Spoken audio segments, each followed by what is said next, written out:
Bismillahirrahmanirrahim. Assalamualaikum warahmatullahi wabarakatuh. Alhamdulillahi wa kafa. Wassalatu wassalamu ala rasulillahil mustafa wa ala alihi wa sahbihi wa man wafa wa ba'd. Faya ibadallah, usi nafsi wa iyyakum bitaqwallahi faqad fazal muttaqun fala tamutunna illa wa antum muslimun. Faqala ta'ala Ya ayyuhalladzina amanu taqullaha haqqa tuqatih wa la tamutunna illa wa antum muslimun. Kita bermohon pada Allah Subhanahu wa taala semoga orang-orang yang berkehidupan sampai detik ini dan belum beriman kepada Allah diberikan kekuatan hidayah dalam jiwanya, dimantapkan lisannya untuk bersyahadat sebelum wafat dan kembali kepada Allah. Semoga para pelaku maksiat dan dimungkinkan kita berada di dalamnya mendapatkan sentuhan di dalam jiwanya untuk bertobat dan kembali meniti jalan yang benar untuk mendapatkan sisa kehidupan yang terbaik, hayatan thayyibah, dan akhir hidup yang menenangkan, husnul khatimah. Teman-teman sekalian, mari kita melanjutkan bahasan kita di pertemuan yang lalu, masih dalam bab pembahasan akidah, dan kita masih pada pokoknya, dasarnya untuk menguatkan keyakinan kita sehingga terikat di dalam jiwa, terbawa sampai akhir hayat. Terikat dengan kuat, terbawa sampai akhir hayat, mengikat tanpa sulit dilepaskan simpul-simpulnya, disebut dengan akidah. Membawa keyakinan tanpa ragu disebut dengan iman. Dan dengan iman, akidah ini kita coba tampilkan dan buktikan lewat komitmen perilaku kita berupa amal, perbuatan sebagai jalan-jalan menuju Allah Subhanahu wa taala yang disebut dengan syariat. Maka iman, akidah, amal, syariat, dua hal yang kemudian menerbangkan kita untuk mendapatkan ridha Allah Subhanahu wa taala dan menyatukan keduanya pada risalah Islam yang sempurna. Karena itulah teman-teman sekalian, kita akan coba melanjutkan pokok-pokok bahasan dari pertalian simpul-simpul keislaman ini yang menjadikan rukun. Ada 5 yang telah kita bahas, dari mulai syahadatain, kemudian salat, zakat, puasa, haji, dan umrah. Dan kita berada di bagian pokok yang pertama dari rukun Islam, yaitu pendalaman dari makna syahadat, asyhadu an la ilaha illallah wa asyhadu anna muhammadar rasulullah, yang menjadi pokok iman.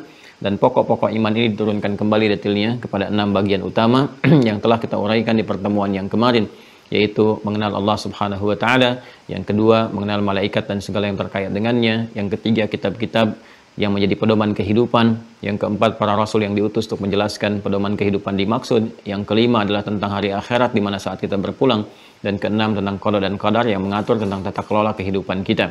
Nah, pendalaman kemarin telah sampai kita pada bagian yang pertama, yaitu mengenal Allah Subhanahu wa taala untuk memantapkan kebertuhanan kita kepada Allah Subhanahu wa taala, sekaligus memberikan dasar pengetahuan yang kuat untuk berargumentasi dan mempertahankan keyakinan kita untuk menuhankan Allah dan menyembahnya sampai akhir kehidupan kita. Nah, saya telah pindahkan catatan-catatan kepada bentuk digital. Di belakang saya adalah hasil dari pembahasan kita kemarin, yang bisa juga menjadi intisari pembahasan dari awal sampai akhir pertemuan kita yang lalu. Nah, ini sudah kita tampilkan. Jadi bagian ini nanti bisa teman-teman download dari pembahasan esensi beragama sampai ke bagian terakhir kita ada di sini, ya. Pendalaman surah Al-Ikhlas. Nah, sekarang kita akan dalami ini, kita pindahkan kepada whiteboard kembali dalam sesi penguatan untuk menetapkan ketuhanan Allah Subhanahu wa taala, ya, sekaligus juga membenarkan ketuhanan Allah Subhanahu wa taala di aspek ilahiyatnya, aspek teologisnya. Ya, saya akan turunkan ini pembahasannya ke dalam bentuk tulisan yang baru untuk menunjukkan pembahasan kita di kesempatan kali ini. Baik, kemarin telah kita sampai kepada makna al-ikhlas. Ya.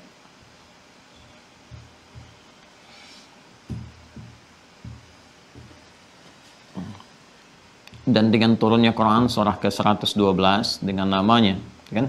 Al-Ikhlas. Sebagai respon terhadap orang-orang kafir yang pada saat itu menyoal Nabi Muhammad SAW untuk menunjukkan nama dari Tuhan yang hak yang disampaikan oleh Nabi Muhammad SAW, dan sebelumnya seringkali disebutkan dengan Rabb untuk yang pertama menguji keberadaan sinyal fitrah dalam setiap diri manusia. Karena hal yang pertama disampaikan oleh Allah kepada manusia untuk berkomitmen mengambil perjanjian dalam rangka mengawali kehidupannya di alam rahim sampai ke dunia sampai kembali, yaitu nama Rabb seperti di Quran surah ke-7 ayat 172 yang kemarin telah kita urai panjang dan lebar. Wa idz akhadha rabbuka min bani adama min zuhurihim dzurriyyatahum wa asyhadahum ala anfusihim alastu birabbikum, ya, wa asyhadahum ala anfusihim alastu birabbikum qalu bala syahidna. Kalimatnya menggunakan Rabb, dan dengan Rabb inilah kemudian kita memohon kepada Allah dengan sifat rububiyahnya, sekaligus mengecek juga apakah dalam diri kita masih ada sifat komitmen itu kepada Allah Subhanahu wa taala ataukah melemah atau barangkali telah bergeser. Karena itulah nama pertama yang diperkenalkan oleh Rasulullah SAW kepada kalangan masyarakat Quraisy pada saat itu, kalangan masyarakat kufar pada saat itu adalah menyentuh nama fitrah yang pertama dengan turunnya wahyu-wahyu menyebutkan kalimat Rabb. Qul a'udzu birabbin nas, qul a'udzu birabbil falaq, ya, dan seterusnya banyak didapatkan kalimat Rabb dalam Al-Qur'an. Sekaligus memberikan kesan kepada mereka bahwa hal yang terkait dengan sifat rububiyah, meminta, mengabulkan semua permohonan, menyembuhkan dalam penyakit, kan, memberikan rizki, kebutuhan, perlindungan, pemaafan, pengampunan dan sebagainya, dan pemeliharaan alam semesta, menunjukkan tanda-tanda kebesaran, ketuhanan terdapat dalam sifat rububiyah itu, maka ini terambil semua sifatnya dengan sifat ketuhanan, yaitu dalam kata Rabb. Kata inilah yang kemudian keliru dipergunakan oleh orang-orang pada saat itu, menggunakan kata Rabb kepada aspek-aspek atau sosok-sosok yang dipertuhankan, ya, seperti mereka katakan kami pun punya Rabb, ya, Lata, Azza, Manat, Hubal dan sebagainya. Lalu mereka mengejar Nabi SAW dengan menyoal, siapa nama Rabbmu? Nah, ini kemudian yang menjadikan turun surah Al-Ikhlas untuk menerangkan bahwa yang dimaksud Rabb yang sejati itu, yang sesungguhnya itu adalah Allah. Seperti kita terangkan di pertemuan yang lalu, teman-teman yang baru bergabung, mohon disimak dulu ya, yang di hari Senin kemarin supaya ada kesinambungan ya, dan ketersambungan apa yang telah kita bahas kemarin dengan pembahasan di hari ini. Jadi ketika nama ini diberikan, maka gugurlah semua yang lain. Ya, maka ezalah ya, ditinggalkan semua yang lain-lainnya, lepaslah semua sifat-sifat yang nggak ada kaitan dengan ketuhanan. Maka Allah kemudian langsung merespon, Qul, katakan Muhammad sallallahu alaihi wasallam, huwa, yang dimaksud Rabb yang sejati itu kan Allah, adalah Allah. Ya. Jadi di sini langsung diperkenalkan namanya. Nah, ini nama yang sejati, Tuhan yang sesungguhnya yang memiliki sifat rububiyah, yang sering dipanggil dengan Rabb, yang sering dimintakan dengan kalimat kita, Rabbana, Rabbana, Rabbana, Rabbana, Rabbi, Rabbi, Rabbi, Rabbi, dan lain sebagainya. Ya, dengan sifat rububiyah yang dimohonkan oleh kita kepada Allah untuk bisa mengambil komitmen yang telah kita sampaikan, menuntut hak kita, dan Allah pun menuntut haknya dengan menunaikan kewajiban kita kepada Allah Subhanahu wa taala. Maka ketika nama ini kemudian disampaikan ya oleh Nabi Sallallahu Alaihi Wasallam dalam satu risalah wahyu yang turun kepada beliau, Qul huwa Allah. Jadi begitu nama ini disebutkan Allah, maka tanggal dan tinggal semua yang mengklaim sebagai Tuhan dengan semua sifat-sifat ketuhanan yang dilekatkan kepadanya. Seperti saya terangkan kemarin, ya, dari kata akhlasa yukhlisu, maka tanggalkan, hilangkan semua hal yang terkait dengan sifat ketuhanan sehingga khalis. Semua sifat ketuhanan hanya murni tertuju dan dimiliki oleh Tuhan yang hak saja. Siapa? Qul, katakan Muhammad SAW, huwa, dialah yang memiliki sifat ketuhanan yang murni, yang hak, yang suci, yang tidak ada segala yang terkait dengannya di luar aspek ketuhanan, Allah. Dialah Allah. Ya, karena itu saya katakan kalau nama ini diucapkan dengan keimanan kita, dengan kekuatan kita, dengan ketersambungan kita kepada Allah Subhanahu wa taala, akan melahirkan sesuatu yang dahsyat, yang meruntuhkan segala hal yang tidak terkait dengan aspek ketuhanan, mendekatkan diri kita kepada Allah, melahirkan getaran kepada jiwa. Jadi nama ini tuh kalau disebutkan teman-teman sekalian, maka fitrah dalam tubuh kita akan merespon dengan kuat. Ya, karena ini isyarat di Quran surah ke-8, ya, ayat kedua. Ini langsung disebutkan sendiri oleh Allah. Ya. Ini diantara dahsyatnya nama Allah ya. Jadi nanti kalau kita mendalami lebih dalam lagi, kita di lain kesempatan kita akan detilkan ini. Ya, Quran surah ke-8 ayat kedua. Ya, di dahsyatnya nama Allah ini bagi orang-orang yang beriman tanpa ragu, alladzina yu'minuna bil ghaib, walaupun tak mampu menatap Allah Subhanahu wa taala tapi meyakini dengan fitrah kemanusiaannya, fitrah kehambaannya, karena ada komitmen saat usia 4 bulan itu ada sinyal-sinyal rabbani dalam jiwanya. Ya, sinyal-sinyal rabbani. Ya, nuruhum yas'a baina aydihim wa bi aymanihim. Ada sinyal nanti akan memberikan kekuatan. Itu yang ditanamkan oleh Allah lewat roh. yang paling murni, paling bersih. Yas'alunaka 'anir ruh, qulir ruhu min amri rabbi. Kembali kepada sifat rububiyahnya, ya. Mereka banyak bertanya tentang hakikat esensi roh, katakan urusan roh kembali kepada Rabb. Ya, Rabbku, Allah Subhanahu wa taala. Jadi ketika benar sinyal iman ini ada, melekat pada jiwa, dipelihara dengan baik, dan sesuatu yang menjadi identitas, menjadi isim fa'il. Amana yu'minu itu kata kerja, mukmin itu orangnya, mukmin itu isim fa'il, memiliki identitas iman, melekat kepada jiwa. Imannya ada sebagai cahaya. Mukmin, makanya mukmin itu beda teman-teman sekalian. Ya, bahkan dengan kata kerja aman, amana yu'minu imanan, mukmin, ya itu berbeda. Berbeda dari pemaknaan, penekanan maknanya. Amana masih berusaha, pekerjaan, jamaknya amanu. Ya, ketika sudah mencapai derajat keimanan yang kuat, menjadi identitas, melekat pada jiwa, jadi mukmin isim fa'il, jamaknya mukminun. Mukminun inilah orang yang akan menggenggam kebahagiaan, kesuksesan, kekuatan karena punya cahaya dalam dirinya. Karena itu ketika muncul suratnya Al-Mu'minun, surah ke-23, dibuka dengan huruf tahqiq sebagai jaminan, qad, itu penguat, taukid dan tahqiq, sesuatu yang menguatkan dan menjamin. Kata Allah, qad aflahal mu'minun. Ya, orang-orang yang punya identitas kuat keimanannya, melekat pada jiwanya, dipelihara benar karena berlatih untuk mendekatkan diri kepada Allah, maka dijamin akan menggenggam kebahagiaan dan kesuksesan dalam kehidupannya. Dan nama ini dahsyat, ya. Jadi begitu disebutkan dan keimanan kita itu kuat, melekat, itu akan ada getaran dalam jiwa merespon kalimat ini. Karena itulah ketika Allah menyampaikan di Quran surah ke-8 Al-Anfal di ayat yang kedua, Allah menyampaikan, perhatikan kalimatnya. Ya, perhatikan kalimatnya teman-teman sekalian. Innamal mu'minuna alladzina idza dzukirallahu wajilat qulubuhum. Pakai innama, adatul hasri. Ya, yang kemarin saya pernah utarakan juga. Innamal mu'minuna, sungguh orang-orang yang memiliki iman yang sejati itu, yang benar itu, terbatas, ya. Bisa dicek terbatas keadaannya seperti berikut. Ya, terbatas kualifikasinya seperti berikut. Alladzina itu konjungsi isim mausul yang sifatnya mencakup keseluruhan tanpa kecuali. Disebutkan 1080 kali dalam Al-Quran. Nah, ini artinya untuk mendapatkan keimanan sejati itu, Allah membuka bagi siapapun tanpa kecuali, sepanjang dia mau mendapatinya. Besar, kecil, tua, muda, laki-laki, perempuan, semua punya kesempatan. Seperti di era Nabi SAW sangat terbuka luas. Laki-kah, perempuankah, sudah tuakah, gitu kan, seniorkah, masih mudakah, anak kecilkah, semua terbuka untuk mendapatkan nikmat keimanan ini sampai menjadi kenikmatan yang indah, halawatul iman, kan? Nah, kalau sudah kita dapati itu ada tandanya. Innamal mu'minuna alladzina idza dzukirallahu wajilat qulubuhum. Jika disebutkan nama Allah tuh, Allah, ada getaran di jiwanya. Nah, coba tuh, ya teman-teman, kalau disebutkan Allah, gitu kan, itu sesuatu yang sangat luar biasa. Ya, kalau diperdengarkan tuh 5 kali dalam sehari, getarannya kuat nggak dalam jiwa itu? Kita bisa cek. Jadi ini bukan nama biasa teman-teman sekalian. Berbeda ketika disebutkan nama-nama lain atau yang dipertuhankan dan sebagainya. Makanya tingkat keimanan yang tinggi itu bisa meruntuhkan, menanggalkan segala hal yang tidak terkait dengan Allah. Makanya ketika ada seseorang yang pernah menodong Nabi dengan pedang itu kan, kisahnya kan sangat viral sekali kan. Siapa yang bisa menolongmu saat ini? Kan Nabi hanya mengatakan satu kalimat, tapi kalimat itu diisi dengan keimanan tingkat tinggi yang sangat dahsyat, yang mampu menggetarkan segala hal di sekitarannya. Begitu disebutkan Allah, jatuh itu pedang. Ya, makanya jangan main-main dengan kalimat Allah ini. Ya, nggak boleh main-main, kan? Dipakai sembarangan, terus-terusan misalnya untuk sumpah yang tidak benar. Ya, ini kan boleh untuk menguatkan. Makanya dia diperkuat untuk menjadi sumpah wallahi, tallahi, billahi, wallahi. Kan? Ini kalimat ini kalau nggak pernah dipermainkan oleh lisan kita, diucapkan dengan kalimat iman, ada getaran ini. Nggak sembarangan ucapan kalimat ini, ya. Karena itulah namanya ketika diturunkan suratnya Ikhlas, Al-Ikhlas, pakai alif lam lagi, ya. Jadi kalau udah disebutkan tanggal semua yang lain, tertinggal satu Tuhan saja, ya. Kemudian setelah itu semua sifat mengumpul pada dirinya. Ini kedahsyatan kalimat ini.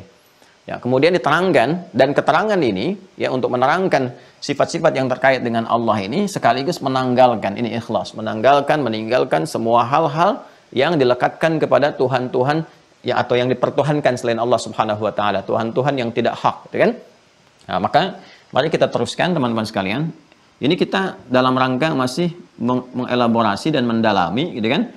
Rukun iman, pokok iman yang pertama ya. Kita kan masih mendalami pokok atau dasar iman. Nah, yang kita kenal dengan rukun iman. Yang pertamanya kan ma'rifah billah, kan, mengenal Allah Subhanahu wa taala. Ya, jangan sampai kita mengatakan Tuhan saya Allah, tapi nggak kenal gitu kan, nggak kenal bahkan dengan nama Allah itu sendiri, dan nggak punya fungsi ketika diucapkan. Ini ada sesuatu yang harus dikuatkan, berarti simpul imannya masih lemah. Kayak ini pondasi, pokok itu kan pondasi dasar ya, yang menyulam dan menyalin serta memperkuat segala bangunan-bangunan tubuh kita, ekspresi keimanan kita. Ini di sini pokoknya. Jadi kalau pokoknya nggak kuat ya, dan kita harus mengecek kekuatannya, ini nanti akan jadi bermasalah semua tindakan dan perilaku kita. Ya. Jadi kembali ke sini teman-teman sekalian. Ya, qul katakan Muhammad sallallahu alaihi wasallam huwa Allah. Yang dimaksud dengan Rabb yang sesungguhnya yang sejati itu Allah, gitu kan? Ya, Allahus Samad. Allahus Samad. Ahad, Allahu Ahad. Qul huwallahu ahad yang pertama. Ya, qul huwallahu ahad. Kemudian yang kedua, Allahus Samad. Ya. Yang ketiga, lam yalid wa lam yulad.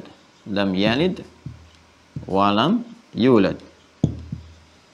Yang keempat, walam yakul lahu yakun lahu kufuwan ahad. Seperti ini ya. Ini yang kemarin kita telah sampai ke sini. Ya, kita turunkan yang kemarin. Ya, sini. Nah, sekarang perhatikan baik-baik teman-teman sekalian. Ya, di era Nabi Muhammad SAW berdakwah, itu kan juga banyak yang dipertuhankan. Ya, ada hamba-hamba yang menuhankan selain Allah Subhanahu wa taala.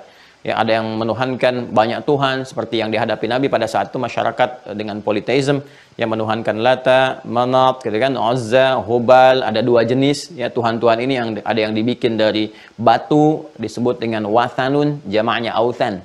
Nanti kalau ngaji Quran menemukan kata authan itu berhala-berhala, gitu kan, yang dari batu dibuatnya. Wathanun, waw tak kecil, nun, jamaknya authan. Ya, seperti ini. Ini yang dibuat dari batu. Ada lagi kemudian teman-teman sekalian yang dibuat dari kayu, sonamun, sonam. Ya, jamaknya itu asnam. Nah, ini dari kayu. Nah, nanti kalau sampai ke detail pembahasan saya akan sebutkan jalurnya, ya, jalur dari mana tiba kemudian patung-patung ini yang kemudian disembah menjadi berhala itu muncul di era siapa gitu sebelumnya, sehingga berkelanjutan terus sampai didapati pada era Nabi Muhammad SAW. Kemudian setelah itu turun surah Al-Ikhlas untuk menafikan semuanya itu, ya. Jadi ada politeism dihadapi pada saat itu, dan itu menjadi tumpuan untuk meminta, tumpuan untuk mengadu, ya, tumpuan untuk menghadirkan segala hal yang dibutuhkan, macam-macam lah datang ke situ. Ya, ada lagi yang dipertuhankan itu dari klaim bahwa ini hasil yang dilahirkan, ya, bahwa ini ada yang melahirkan, ada yang dilahirkan, Tuhannya dilahirkan oleh seorang ibu gitu kan, dan sebagainya dan seterusnya. Itu fenomena yang terjadi juga pada saat itu. Ya, kemudian ada yang bersyarikat, ya, turunan dari politeism juga. Tuhannya tidak hanya satu diklaim, ya, tempat-tempat yang lain. Ini menarik juga nih. Nabi SAW ya pertama kali diutus di wilayah sekitaran Mekah, ya, tapi hal-hal yang terjadi di muka bumi pada umumnya adalah ya untuk menyembah yang dipertuhankan dengan sifat-sifat yang disebutkan di surah Al-Ikhlas ini. Ya, padahal Nabi SAW pertama diutus kan risalahnya di sekitaran Mekah kan, tapi ketika turun surah Al-Ikhlas itu menanggalkan semua aspek-aspek yang dipertuhankan yang ada di bumi pada saat itu, dan kemudian didialogkan, dijelaskan kepada kita ya secara rasional, bahkan dengan turunnya ayat-ayat yang menjelaskan ini loh problem ya yang terkait dengan hal-hal yang dipertuhankan selain Allah Subhanahu wa taala. Problemnya di sini, sehingga kamu bisa menemukan Tuhan yang hak. Dan hebatnya di titik seperti itu pun sampai sudah menjelaskan sedetail-detailnya, sepaham-pahamnya, serasional-rasionalnya, teman-teman sekalian, tetap mengatakan la ikraha fid din. Ya, pada akhirnya nggak ada paksaan. Ya, tapi semua punya konsekuensi saat pulang. Ya, supaya nanti tidak mengatakan kami lupa. Antaqulu yaumal qiyamati inna kunna an hadza ghafilin. Penutup Quran surah ke-7 ayat 172 itu.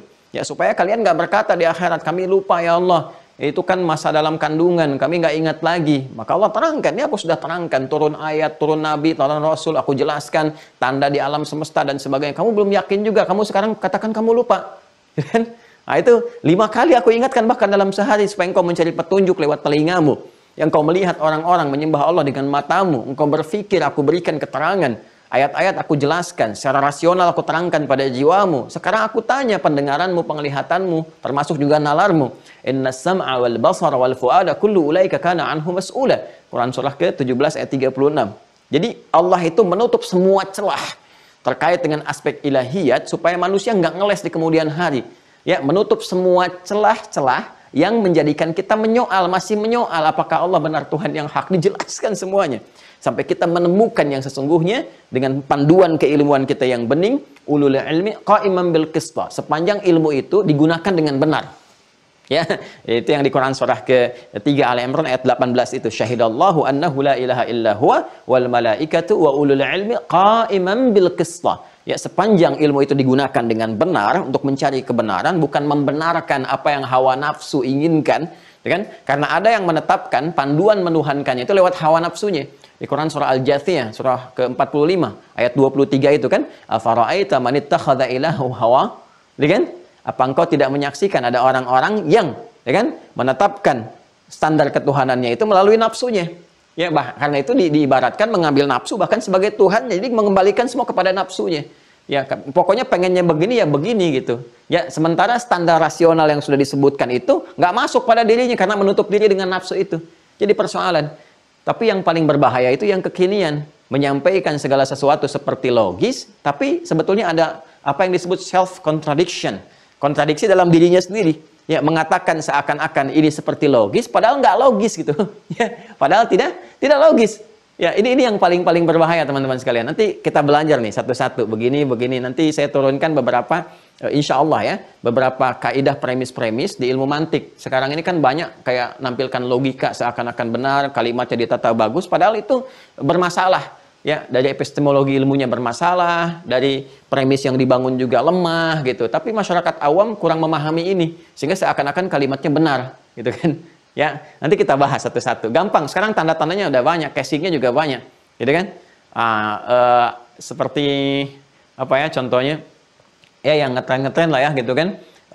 Kita tidak boleh merasa paling benar kan. Semua kebenaran itu hanya milik Allah, semuanya relatif. Nanti muncul paham relativisme namanya. Ya, paham relativisme. Kalau semua seperti ini nanti kacau nanti kehidupan. Ya, kacau kehidupan karena nggak ada standar kebenaran absolut di sini. Nggak ada nilai-nilai yang menunjukkan kepada kita mana kebenaran yang harus diikuti. Wah, saya bisa membayangkan nanti kalau polisi misalnya menangkap pelaku kriminal, Anda ditangkap kalau melakukan tindakan kriminal. Pak, itu kan relatif, itu kan persepsi Bapak aja, belum tentu benar. Nanti hakim ketika memvonis, kamu terdakwa divonis sekian-sekian. Maaf Pak Hakim, objection, saya keberatan. Itu kan persepsi Pak Hakim aja, itu kan relatif. Jadi nggak ada yang absolut.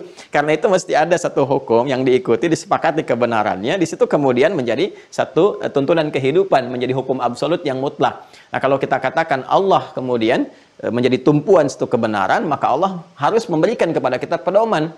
Pedoman itu harus dijelaskan. Makanya Allah menurunkan Al-Quran ya sebagai pedoman hidup, hukum yang mutlak dijelaskan oleh Rasul. Rasul ketika menjelaskan harus meyakini kebenarannya dan harus merasa benar. Ya, dengan menjelaskan itu. Ya, kalau Rasulnya nggak merasa benar, bagaimana bisa menyampaikan? Karena yang disampaikan itu hukum yang paling benar. Karena itulah, karena merasa benar, Nabi mendakwahi kepada orang-orang Quraisy pada saat itu, menyurati Heraklius. Kalau nggak merasa benar, ngapain kirim surat untuk masuk Islam? Aslim taslam. Kan? Jadi nggak mungkin sifat Rasul itu ya tidak merasa benar dengan risalahnya, harus merasa benar dengan itu semua karena beliau membawa hukum mutlak, hukum absolut yang harus disampaikan. Jadi kalau kita mengatakan misalnya dengan kalimat ini bahkan Nabi pun tidak merasa benar, ada persoalan di situ. Ya, kalimatnya seakan-akan seperti benar logikanya, padahal lemah di situ. Jelas ya? Nah, ini contoh-contoh praktek yang kita bisa ambil. Nanti kita bisa turunkan pembahasan-pembahasannya. Kita menyoalnya adalah cara berpikir ya. Jadi jangan terbiasa kita menyoal orang per orang atau bahkan mencela. Saya tidak pernah mengajarkan seseorang untuk mencela orang lain. Yang kita soal adalah cara berpikir untuk mendapatkan tuntunan ilmu yang benar. Terlepas dari kemudian orang-orang bisa memahami atau mau mengikuti atau mempertahankan hawa nafsunya, itu kembali kepada masing-masingnya. Dan kita berdoa semoga Allah memberikan hidayah. Itu cara yang paling elegan dan mulia kita bersikap. Jelas ya? Ya, di Mira pun Mahasanti saya tidak mengajarkan ya untuk saling mencela, untuk saling menghina dan sebagainya. Tidak, kita menjauhi itu semua. Kalaupun ada perkataan-perkataan, kalimat-kalimat atau konstruksi berpikir yang tidak tepat, kita kemudian berikan solusi dengan menjawab dan menjelaskan ini loh, kerangka berpikirnya ini yang tidak tepat. Ini yang rapuh bangunan epistemologinya. Harusnya seperti ini. Nah, jelas ya? Nah, kembali ke sini ya. Nah, Allah Subhanahu wa Ta'ala kemudian menyoal segala hal yang dipertuhankan itu dengan menjelaskan sifat-sifatnya, kemudian menerangkan secara rasional. Baik, yang pertama kita agak cepat ya. Jadi kita bahas aspek teologisnya. Kul, katakan Muhammad SAW, huwa Allah. Yang disebut Rabb dengan sifat rububiyah itu Allah. Nah, untuk menetapkan dan meyakini kebenaran Allah itu sebagai Tuhan yang hak dengan sifat rububiyahnya, yang merawat alam semesta, menunjukkan tanda kebesarannya, mengampuni, memaafkan, memberikan kebutuhan, menyehatkan, menyembuhkan, dan sebagainya, maka kita harus punya standar untuk menetapkan sifat ketuhanan, kata Allah. Allah sendiri yang menjelaskan. Yang benar-benar Tuhan itu, dan harus dipertuhankan, nggak ada Tuhan selainnya, pertama, mesti punya sifat ahad. Ya. Ahad. Baik, jelas ya? Belum. Karena belum saya terangkan, jangan bilang jelas dulu. Kita lihat kenapa mesti punya sifat ahad. Yuk, kita lihat pelan-pelan. Nah, sebelum kita sampai ke sifat ahad ini, teman-teman sekalian, kita akan rangkum dulu semuanya ini. Qul huwallahu ahad, Allahus samad, lam yalid walam yulad walam yakul lahu kufuwan ahad. Keempatnya ini kita rangkum dulu dalam penegasan Allah di Quran surah ke-42. Quran surah ke-42. Nanti kalau Anda bertanya kenapa mesti punya sifat ahad, nanti terjawab dari sini. Ayat ke-11. Ya. Fokus. Masih ingat tadi kata Rabb tadi maknanya apa? Kan? Kata Rabb yang menjadi kalimat fitrah kita untuk memohon kepada Allah. Ya, kan mengandung sifat rububiyah kan? Rububiyah. Makanya nanti dalam konsepsi ilmu tauhid ada di antara ulama yang merumuskan nanti tauhid rububiyah di antaranya, ya. Nanti kita akan masuk ke sana setelah membahas fase di akhir abad kedua awal abad ketiga, ya. Terus ke atasnya nanti kita akan temukan. Yang terkait dengan perawatan alam semesta, langit dan bumi, yang memberikan kemudian tata kelola kehidupan kepada kita, membimbing kita bagaimana mengatasi kehidupan, menghadirkan pasangan kepada kita, untuk mendekatkan diri kepada Allah, kemudian menyembuhkan, menyehatkan, dan sebagainya. Maka di Quran surah ke-42 Asy-Syura ayat 11 disebutkan dulu nih pengantarnya. Fatirus samawati wal ard. Dialah Allah pencipta, perawat, ya, segala di semesta ini, di langit dan di bumi. Ya kan? Ja'ala lakum min anfusikum azwaja wa minal an'ami azwaja. Dialah yang menjadikan engkau mendapati pasangan dari kalangan manusia, kemudian juga di hewan-hewan diberikan pasangannya untuk melayani kebutuhan engkau. Yadhra'ukum fi, seperti itulah kalian berketurunan, hewan kemudian berternak juga, tumbuhan dan sebagainya, ya. Nah, itu sifat rububiyah. Siapa yang merawat semua itu, ya kan? Siapa yang memberikan penjagaan semua itu, pemenuhan kebutuhan dan sebagainya? Allah yang punya sifat, sifatnya disebutkan laisa kamitslihi syai' wa huwas samiul basir. Laisa kamitslihi syai'. Laisa kamitslihi syai'un. Ini dia. Sifatnya kata Allah yang punya sifat rububiyah itu laisa kamitslihi syai', enggak boleh ada yang serupa dengannya.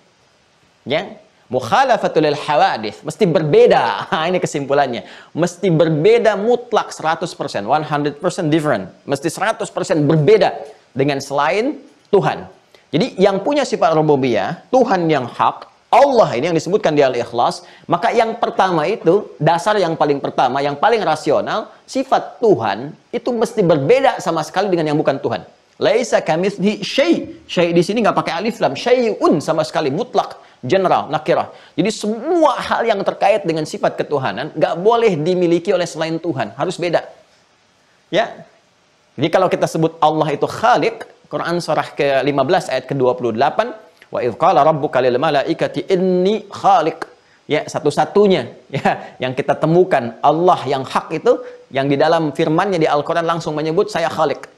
Maka itu turun fitrah di kalimat kita menyebut sang Khaliq, sang pencipta. Itu satu-satunya dalam kitab suci, ya kan, yang menyebutkan sayalah sang pencipta, langsung mengatakan sayalah. Ya, sayalah, dan mengatakan saya Tuhan. Innani anallahu la ilaha illa ana. Hanya saya yang Tuhan. Pede sekali dengan fitrah ketuhanan. Memang harus pede. Ya, kalau benar-benar keyakinannya sempurna. Kemudian saya Khaliq, saya sang pencipta. Maka kita katakan sang pencipta Khaliq. Khaliq, ya kan? Sang pencipta itu harus beda sama sekali, 100% berbeda, nggak boleh sama. Dengan siapa? Dengan yang dicipta, makhluk. Ya. Maka laisa kamitslihi syai', nggak boleh serupa dengannya apapun itu, dari manapun segalanya. Baik. Sekarang kita masuk dulu kepada detailnya. Seperti apa detailnya dari sifat-sifat ketuhanan yang nggak boleh sama dengan makhluk itu? Contoh, ya kan? Allah menciptakan makhluk semua dengan sifat tadi. Masih ingat di surat Asy-Syura tadi? Kembali, Fatirus samawati wal ard, ja'ala lakum min anfusikum azwaja. Ya, Allah yang merawat semesta, langit dan bumi dan semua yang terkait dengannya dalam berkehidupan, dan Dia menjadikan bagimu berpasangan. Semua makhluk berpasangan. Wa minal an'ami azwaja. Quran surah 51 penegasannya, ayat ke-49, paling kiri agak ke bawah sedikit, ya. Wa min kulli syai'in khalaqna zawjaini la'allakum tadhakkarun. Contoh yang pertama, Quran surah 51 Adz-Dzariyat ayat 49. Ya, penjelasan detail dari Quran surah ke-42 ayat 11 pembukanya. Wa min kulli syai'in khalaqna zawjaini la'allakum tadhakkarun. Dan segala yang tercipta, makhluk semua yang tercipta, kami ciptakan berpasangan, ya. Langit, bumi, bahkan di sifat warna hitam, putih, gitu kan? Sifat keadaan kita, bahkan esensi kita, laki-laki ada perempuan, ya, binatang yang jantan ada betina, tumbuhan ada putik, ada benang sari, dengan coba lihat, hampir semua berwarna dalam kehidupan, punya pasangan-pasangannya sendiri yang akan kita temukan bahkan dalam penelitian kita. La'allakum tadhakkarun, supaya engkau sadar hanya Allah yang tidak punya pasangan. Ya, kalau kita ingin katakan teman-teman sekalian, yang tidak berpasangan, tidak berganda, satu nggak ada duanya, apalagi ada 3, ada 4, ada 5 dan sebagainya, maka kita katakan dalam bahasa Arab standar dikatakan dengan nama ahad, namanya ahad. Jelas, ahad yang tidak ada duanya, ya, baik berpasangan ataupun turunannya. 3, 4, 5. Jadi 2 aja nggak ada, pasangan aja nggak ada, apalagi melahirkan 3, 4, 5 dan seterusnya. Ya, kenapa? Karena berpasangan, keberpasangan 2 dan berketurunan 3, 4, 5 dan seterusnya itu sifat yang melekat kepada makhluk. Ya, kan kita sepakati di awal. Khalik itu, Tuhan itu mesti beda dengan makhluk, 100% beda. Kalau ada satu aja kesamaan, berarti berpotensi makhluk menjadi khalik. Itu bermasalah dalam cara berpikir, ya kan? Nah, sekarang saya tanya, rasional nggak kalau kita katakan sifat Tuhan itu, ya, sifat Tuhan, kita dari sini dulu nih, Sang Pencipta, sifat Tuhan itu mesti berbeda persis dengan makhluk, nggak boleh sama, ya, baik dengan manusia misalnya, apalagi di bawah manusia, hewan, tumbuhan, apalagi benda mati, bukan hewan, bukan tumbuhan, benda mati. Nah, jadi nggak masuk akal lagi, ya. Jadi nggak masuk akal lagi. Ya, jadi kalau kita katakan misalnya, kita ingin berkata, ya, Tuhan, Khalik, maka bagaimana menetapkan Tuhan yang benar, Khalik yang benar? Standar yang pertama, tidak boleh ada kesamaan dengan makhluk sedikit pun. Sebab kalau ada yang sama, sedikit saja, maka berpotensi dari makhluk ini bisa dipertuhankan. Jelas ya? Ini standar yang pertama. Nanti kita turunkan ke bawahnya. Ya, jadi kalau kita katakan makhluk berpasangan, Tuhan nggak boleh berpasangan, kan nggak boleh sama. Ya kan? Kalau ada makhluk yang kuat, kita lihat kuat, Tuhan harus lebih kuat. Ya kan? Nggak boleh sama. Jadi selalu harus ada di atasnya. Ya, selalu harus tidak pernah menyerupai atau bahkan mendekatinya. Nggak boleh ada. Ya kan? Jadi kalau makhluknya lemah, Tuhannya kuat. Kalau makhluk berpasangan, Tuhan tidak berpasangan. Ya kan? Kalau makhluk yang melahirkan, Tuhan tidak boleh melahirkan. Kalau makhluk dilahirkan, Tuhan tidak boleh dilahirkan. Jadi ini standar sekali. Masuk akal nggak? Ya, rasional nggak? Ya, standar yang pertama ini.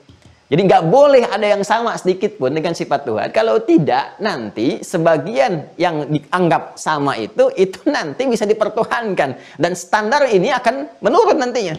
Ya, standarnya akan menurun dan jadi persoalan. Maka Allah terangkan yang pertama, yuk kita bahas dengan detail. Ahad. Kalau makhluk berpasangan, Tuhan itu harus esa, ahad.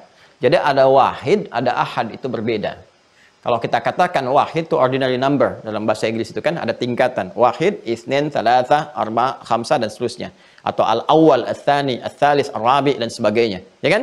Nah, kalau kita ingin katakan wahid saja, wahid itu maknanya beda dengan ahad. Satu akan ada duanya.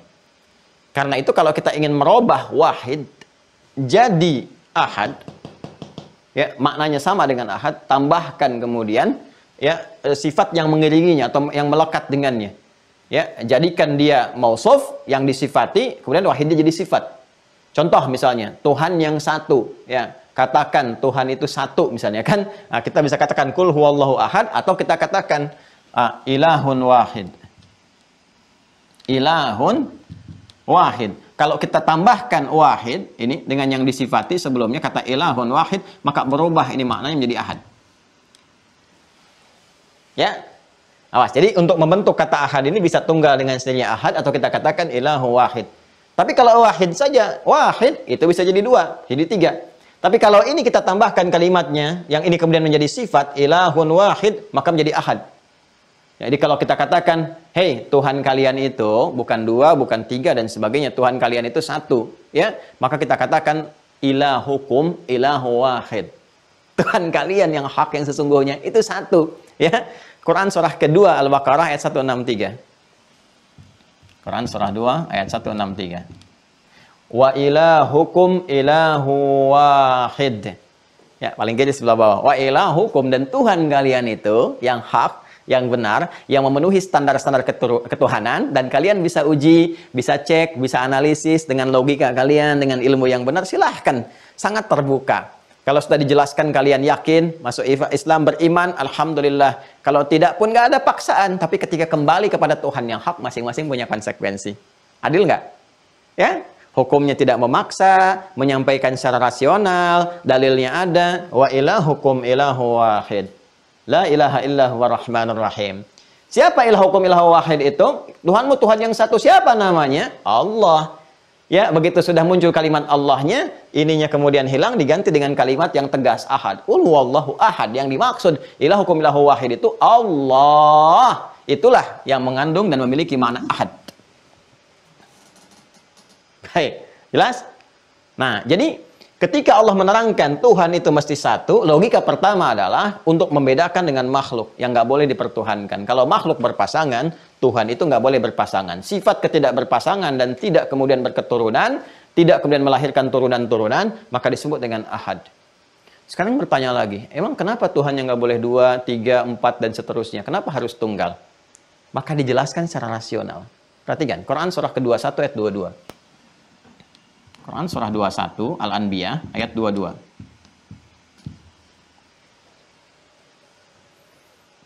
Yuk, kita menggunakan pendekatan rasional dulu ya, yang nanti sumbernya referensinya dari Quran langsung. Jadi kalau nanti berdiskusi dengan yang sudah beriman, cukup pakai dalil. Kalau nggak yakin dengan dalil, yang dipertanyakan keimanannya. Kalau bagi yang belum beriman, gunakan logika ini. Kalau nanti bertanya di mana referensinya, Allah sendiri yang menjelaskan Tuhan saya yang hak ditemukan di Al-Quran. Jelas ya? Nah, sekarang kenapa Tuhan tidak boleh 2, 3, 4, 5, dan seterusnya? Kenapa harus satu? Ya? Perhatikan baik-baik. Laukana fihima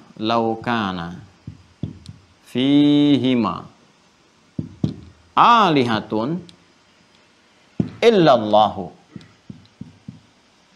la fasadata.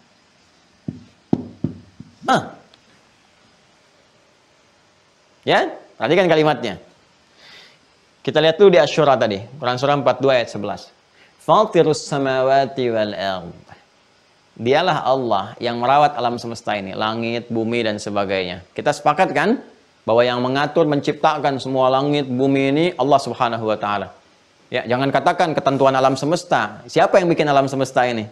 Ya, kalau orang-orang yang merasa tidak bertuhan, menjadikan ukuran Tuhan dari nafsunya, itu kan selalu mengatakan ini alam semesta, menghadirkan ini. Pertanyaannya, yang mencipta alam semesta itu siapa?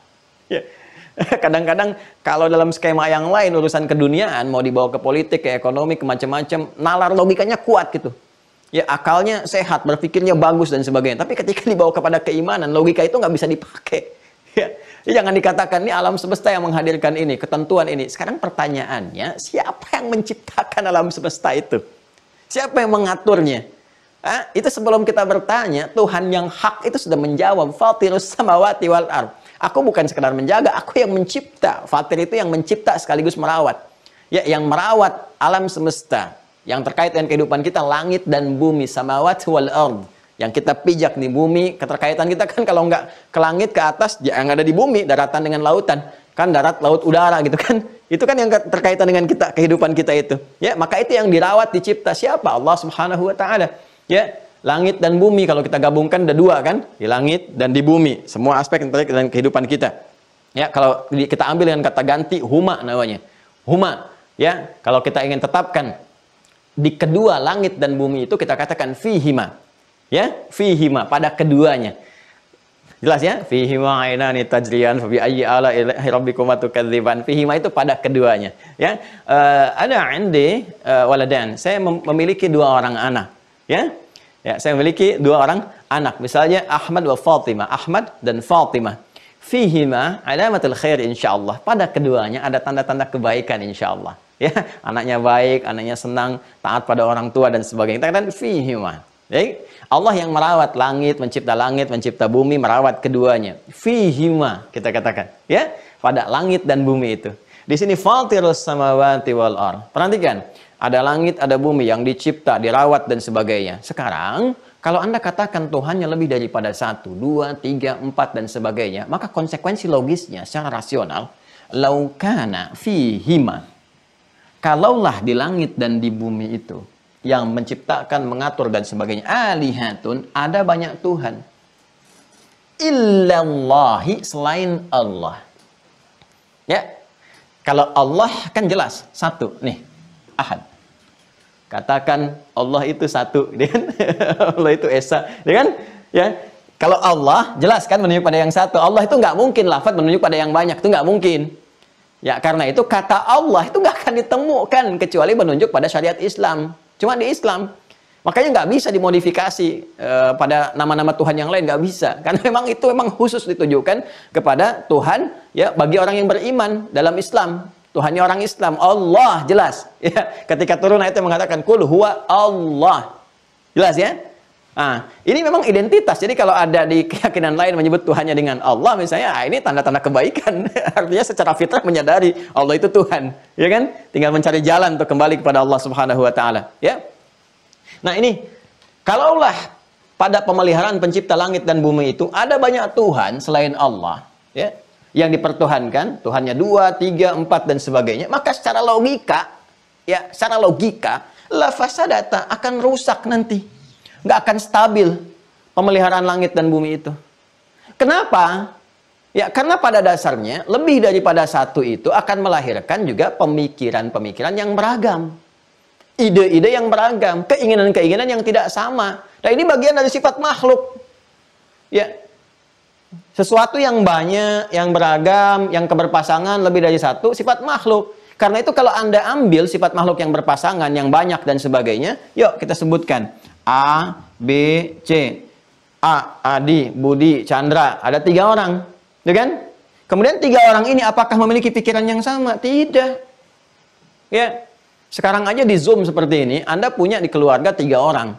Yang satu mengatakan, nah nanti aja ikutnya di pertengahannya. Yang satu mengatakan ikut dari awal. Yang satu mengatakan, ayo udah kita kompak aja dari awal ikut. Cuman di tengah-tengah nanti saya akan pergi. Yang ini mengatakan, enggak, saya akan siap-siap pekerjaan. Nanti saya pindah dari Zoom ke YouTube. Semua itu bisa berbeda. Oh, saya mau pakai yang ini, tidak, saya mau pakai yang ini. Anda bisa bayangkan nggak kalau itu dibawa, ya, refleksinya dalam suasana, dalam tanda petik ketuhanan untuk mengatur alam, maka dibayangkan bagaimana hal yang terjadi kepada alam itu. Tuhan yang satu mengatakan, ini penduduk Bekasi ini memang kurang bersyukur, kirimkan aja hujan yang menjadikan banjir. Kata Tuhan yang satu, jangan dulu pakai banjir, uji dulu, barangkali di antara mereka ada yang mau tobat. Yang satu lagi mengatakan, jangan asal kirim aja, jangan asal bilang tobat aja. Tuh, di antara mereka juga ada hamba-hamba yang sedang beristighfar. Anda bisa bayangkan kalau Tuhannya berselisih, bagaimana dengan ciptaannya? Bisa kebayang nggak? Kalau sesama Tuhan ribut, alamnya rusak, hancur alam. Ya, manusia berperang aja, pertumpahan darah terjadi, ada kerusakan. Dhaharal fasadu fil barri wal bahri bima kasabat aydin nas. Sekarang Tuhannya berkelahi, maka apa yang terbayang dengan alam? La fasadata, hancurlah nanti apa yang dicipta itu. Ya, maka secara logika, secara rasional, nggak mungkin Tuhan itu lebih daripada satu. Ya. Kalau Anda mau katakan lagi, wah, itu mungkin saja Tuhannya kompak. Kan di antara sifat ketuhanan bisa aja kompak misalnya kan. Ya, tapi ini menunjukkan kelemahan Tuhan. Yang Tuhan tuh nggak boleh sama. Maka dia punya sifat kufu namanya. Walam yakul lahu kufuwan ahad. Sifat Tuhan tuh nggak boleh berserikat. Karena kalau berserikat menunjukkan Tuhan lemah. Nggak bisa mengerjakan satu tugas dengan sendirinya. Dia butuh partner. Yang namanya Tuhan itu nggak perlu partner. Yang butuh partner itu makhluk.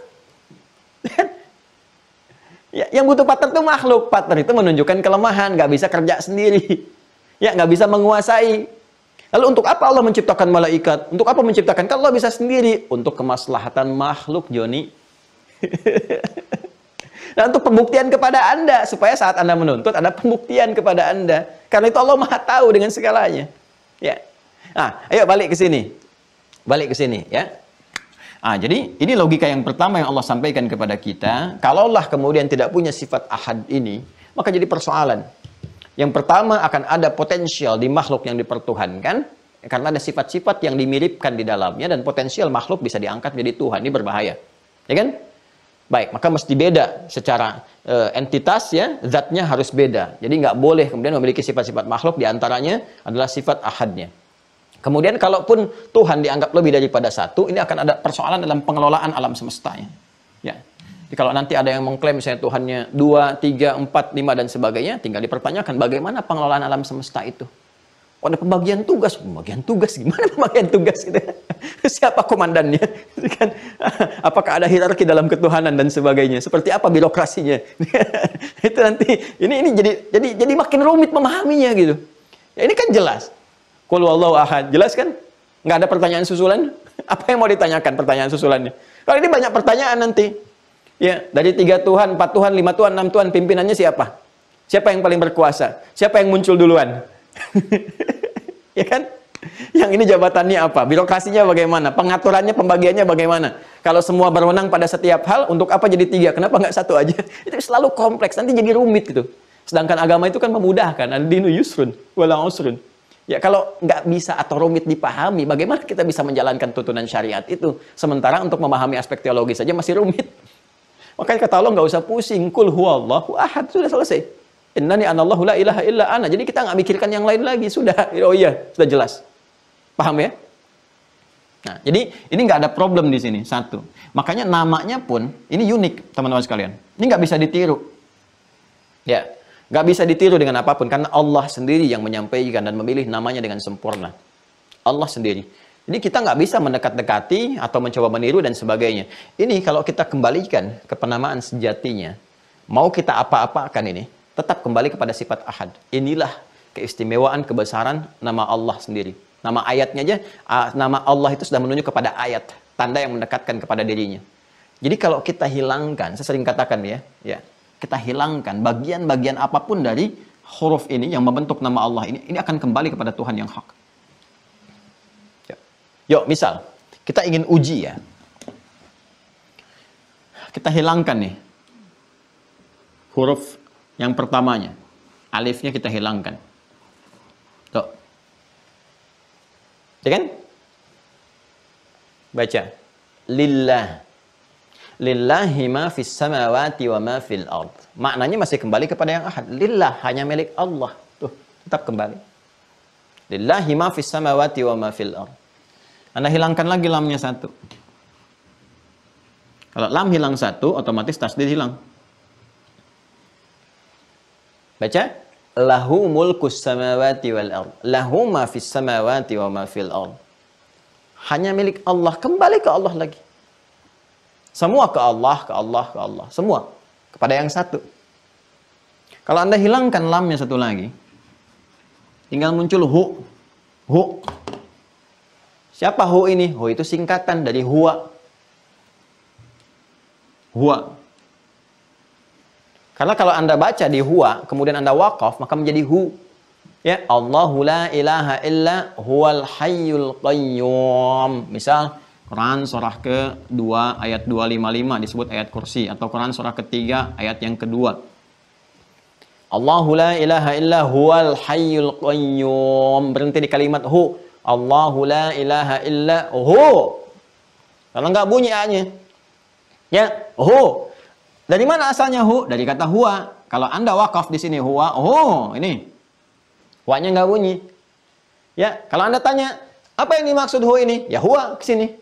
Kalau Anda tanya, siapa huwa yang dimaksud di situ? Dijelaskan lagi kalau ikhlas. Kul, katakan huwa, yang dimaksud huwa ini Allah. Ya kan? Karena itu ada aliran kan kalau zikir dia hu. Nah, itu nggak sembarangan, itu ada tahapannya dulu. Tahapannya dari apa? Dari kenal dulu, ma'rifahnya dari kata Allah dulu, nggak tiba ujung-ujung hu. Oke, kalau saya ditanya, Ustaz bagaimana zikir yang hu, siapa yang ditanya? Itu latihan nggak dari awalnya? Kalau nggak tahu sama sekali, hu harus dikenalkan dulu. Kemana itu sumbernya? Ya, kalau para mursyid guru-gurunya sudah mengetahui itu hu itu dari kata huwa itu dari kata Allah, wallah. Karena itu saya sering ajarkan kalau yang awam-awam ajarkan dari awal.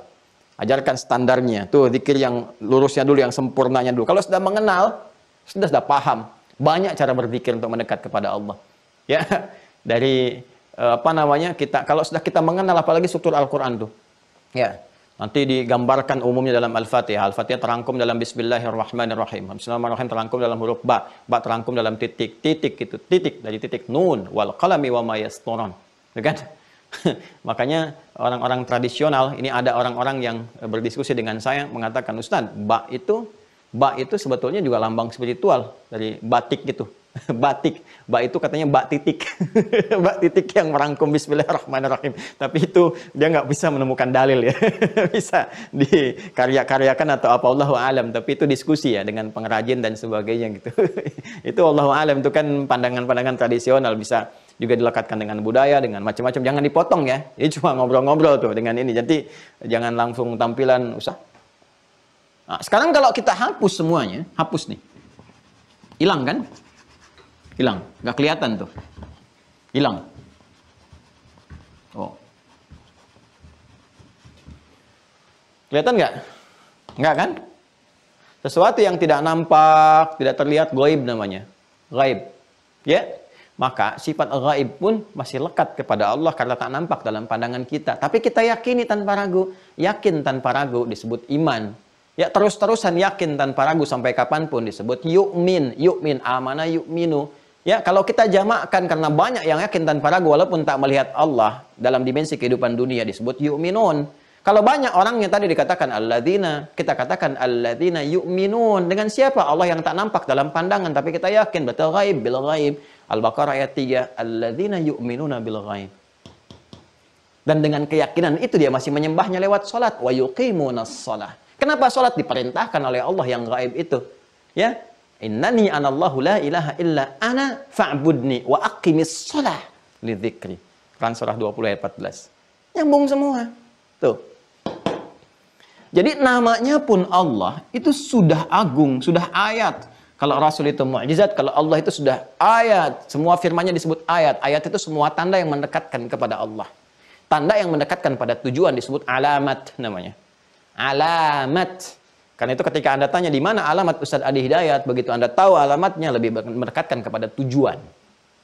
Jelas? Tanda yang mendekatkan diri kita kepada Allah yang hak disebut ayat. Karena itu Al-Quran disebut ayat isinya. Al-Fatihah 7 ayat, Al-Baqarah 286 ayat, Ali Imran 200 ayat, demikian seterusnya. Kenapa disebut ayat? Karena setiap kali kita bersentuhan dengan Al-Quran, mendapat kedekatan kita semakin dekat dengan Allah. Iman kita menguat dan kepada Allah kita semakin kuat hubungannya. Semakin dekat. Gak percaya silakan. Wudu, buka mushaf, baca. Kan ada getaran yang berbeda. Itu yang disebutkan di Quran surah 8 ayat kedua itu di penutupnya. Wa idza tuliyat 'alaihim ayatuhu zadathum imana wa 'ala rabbihim yatawakkalun. Tuh, ini Allah. Jadi dari namanya sudah menunjukkan nama ketuhanan. Makanya nggak bisa diserupakan. Ambil semua nama yang dipertuhankan, hilangkan satu persatu setiap hurufnya, nggak akan ketemu dan nggak akan kembali pada satu nama yang sama. Karena makhluk. Ya, coba Adi itu, Adi misalnya. Ini makhluk nih. Nabi bukan, Rasul bukan, malaikat bukan, apalagi dianggap Tuhan. Kan? Tidak, hanya manusia yang berpotensi punya salah dan sebagainya. Hilangkan salah satu hurufnya. A. Apa kembali kepada entitas yang sama? Tidak. Di. Kan? D-nya dihilangkan. I. Ya, sudah nggak sama, dihilangkan ya sama sekali hilang, meninggal. Habis. Gitu kan? Ini tidak. Anda mau hilangkan dari sini pun sama saja. Ya. Anda hilangkan dari sini alla ilaha illa anta. Ya. Alla ilaha illa anta subhanaka inni kuntu minadh dhalimin. Ini alladzi lahu mulkus samawati wal ard. Lamnya hilang li a, Allahu la ilaha illa wal hayyul qayyum. Tutup lagi ya. Alladzina yu'minuna bil ghaib. Sama aja, mau dari depan dari belakang sama, kembali kepada zat yang sama. Ini namanya udah nggak bisa sama. Ya. Makanya di Malaysia itu saudara-saudari kita ingin menyampaikan kan dalam satu mengajukan kepada undang-undang pemerintahannya untuk menetapkan nama Allah ini bagi umat Islam karena memang ini nama nggak ada yang lain. Tapi dipahami dari sisi lain kalau ada ingin yang mengambil nama ini ya dari keyakinan-keyakinan tertentu ingin memiripkan dan sebagainya itu menandakan itu fitrahnya sedang bicara ingin kembali pada Tuhan yang hak.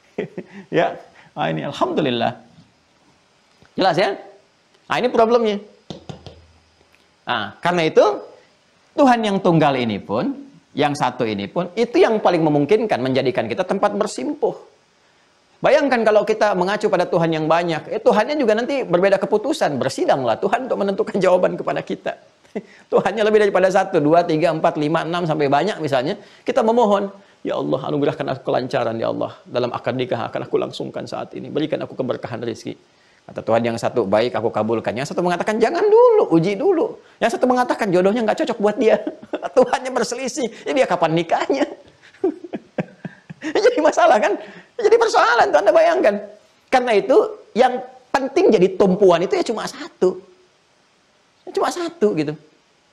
Ya, kalaupun Anda mau yang lain-lain arahkan, itu kan wasilah pada umumnya. Tapi kan tujuan Anda satu.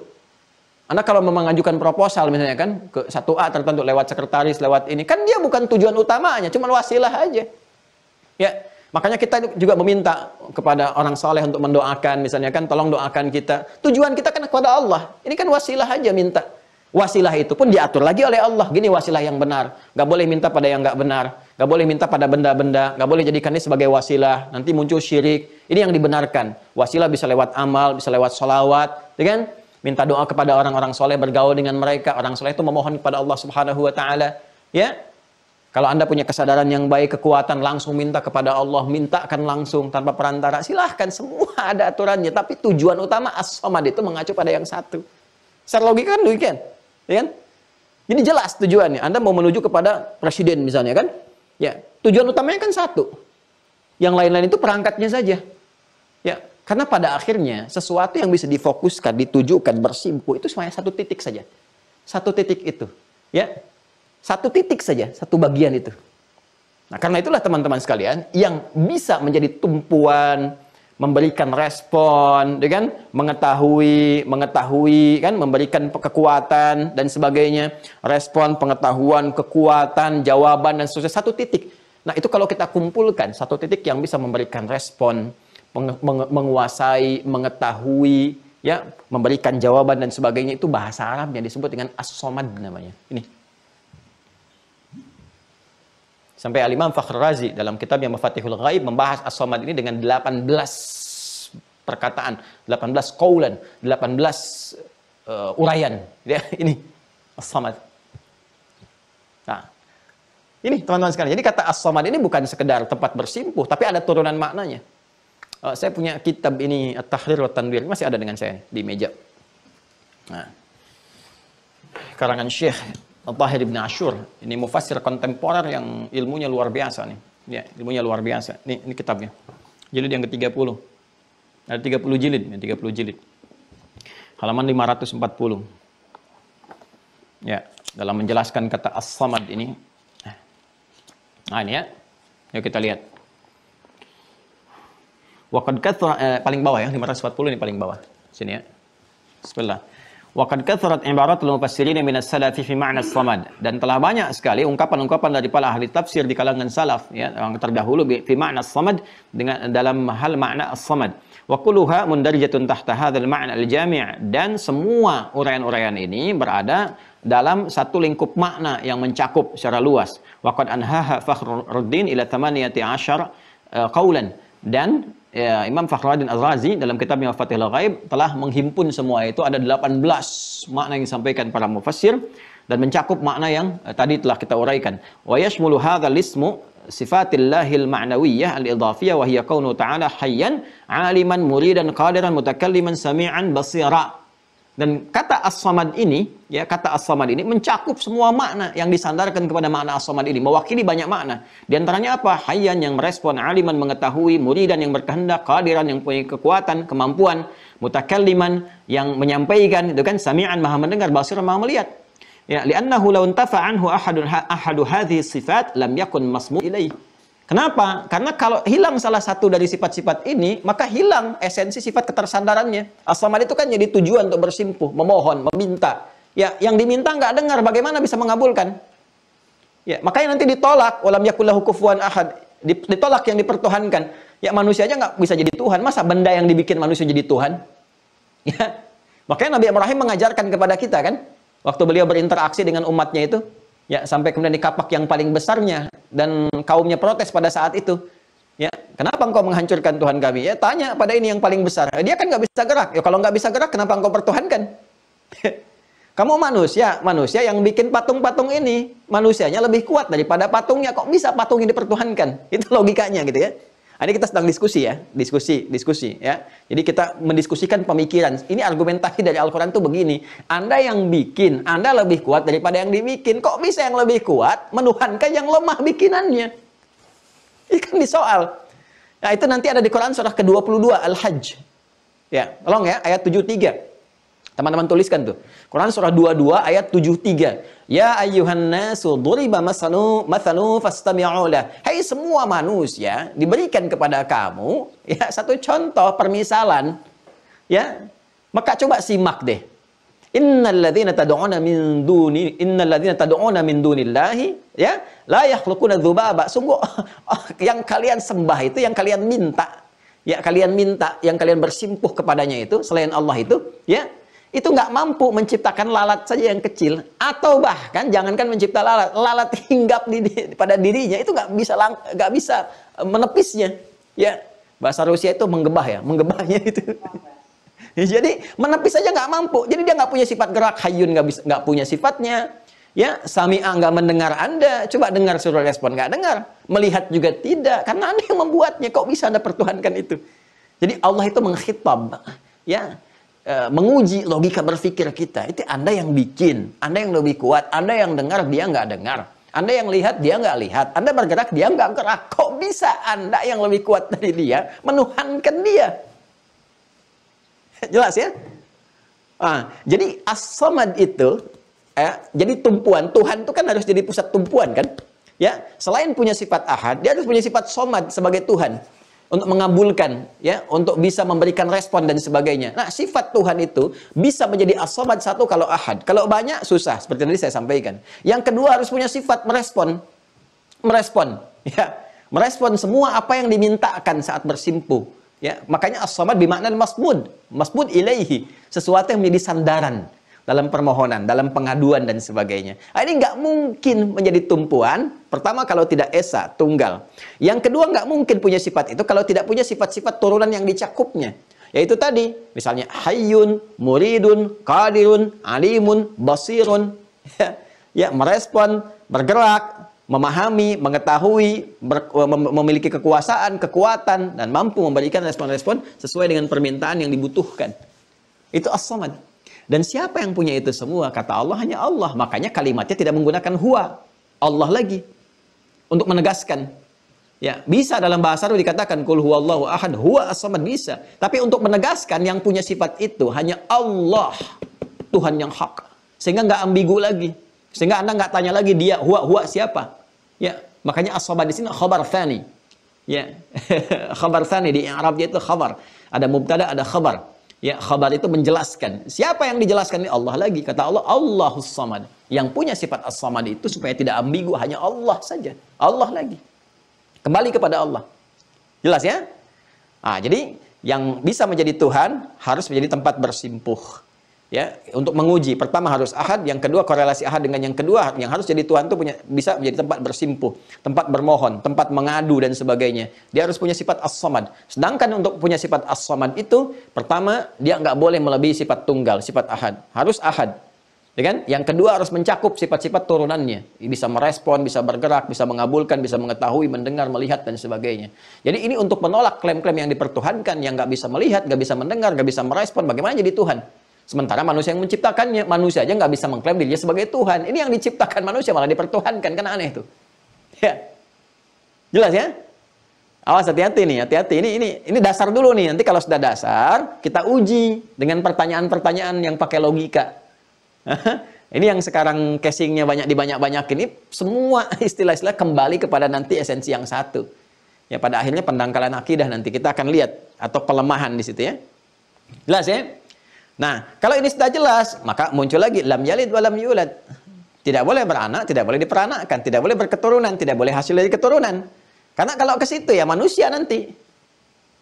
Kalau yalid wa yulad, melahirkan dilahirkan, ada Tuhan hasil produk kelahiran. Ya kan? Berarti semua yang dilahirkan berpotensi jadi Tuhan karena ada sifat yang di situ melekat. Sifat apa yang melekat pada makhluk? Sedangkan yang pertama kita konsisten. Sifat Tuhan nggak boleh sama dengan makhluk. Kan kita sepakat di awal, laisa kamitslihi syai'. Sepakati dulu, nggak ada yang boleh serupa dengan Tuhan, ya kan? Baik zatnya juga yang terkait dengan sifat-sifatnya harus 100% different. Semua harus berbeda. Nggak boleh sama.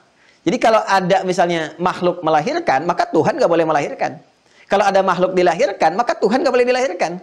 Maka semua hasil dari kelahiran nggak bisa jadi Tuhan. Karena sifatnya bertentangan dengan sifat ketuhanan. Jelas ya? Sifatnya bertentangan dengan sifat ketuhanan. Kemudian berargumen misalnya begini. Bagaimana Ustadz kalau yang dilahirkan ini spesial? Ya, spesial. Nggak sama dengan manusia lain.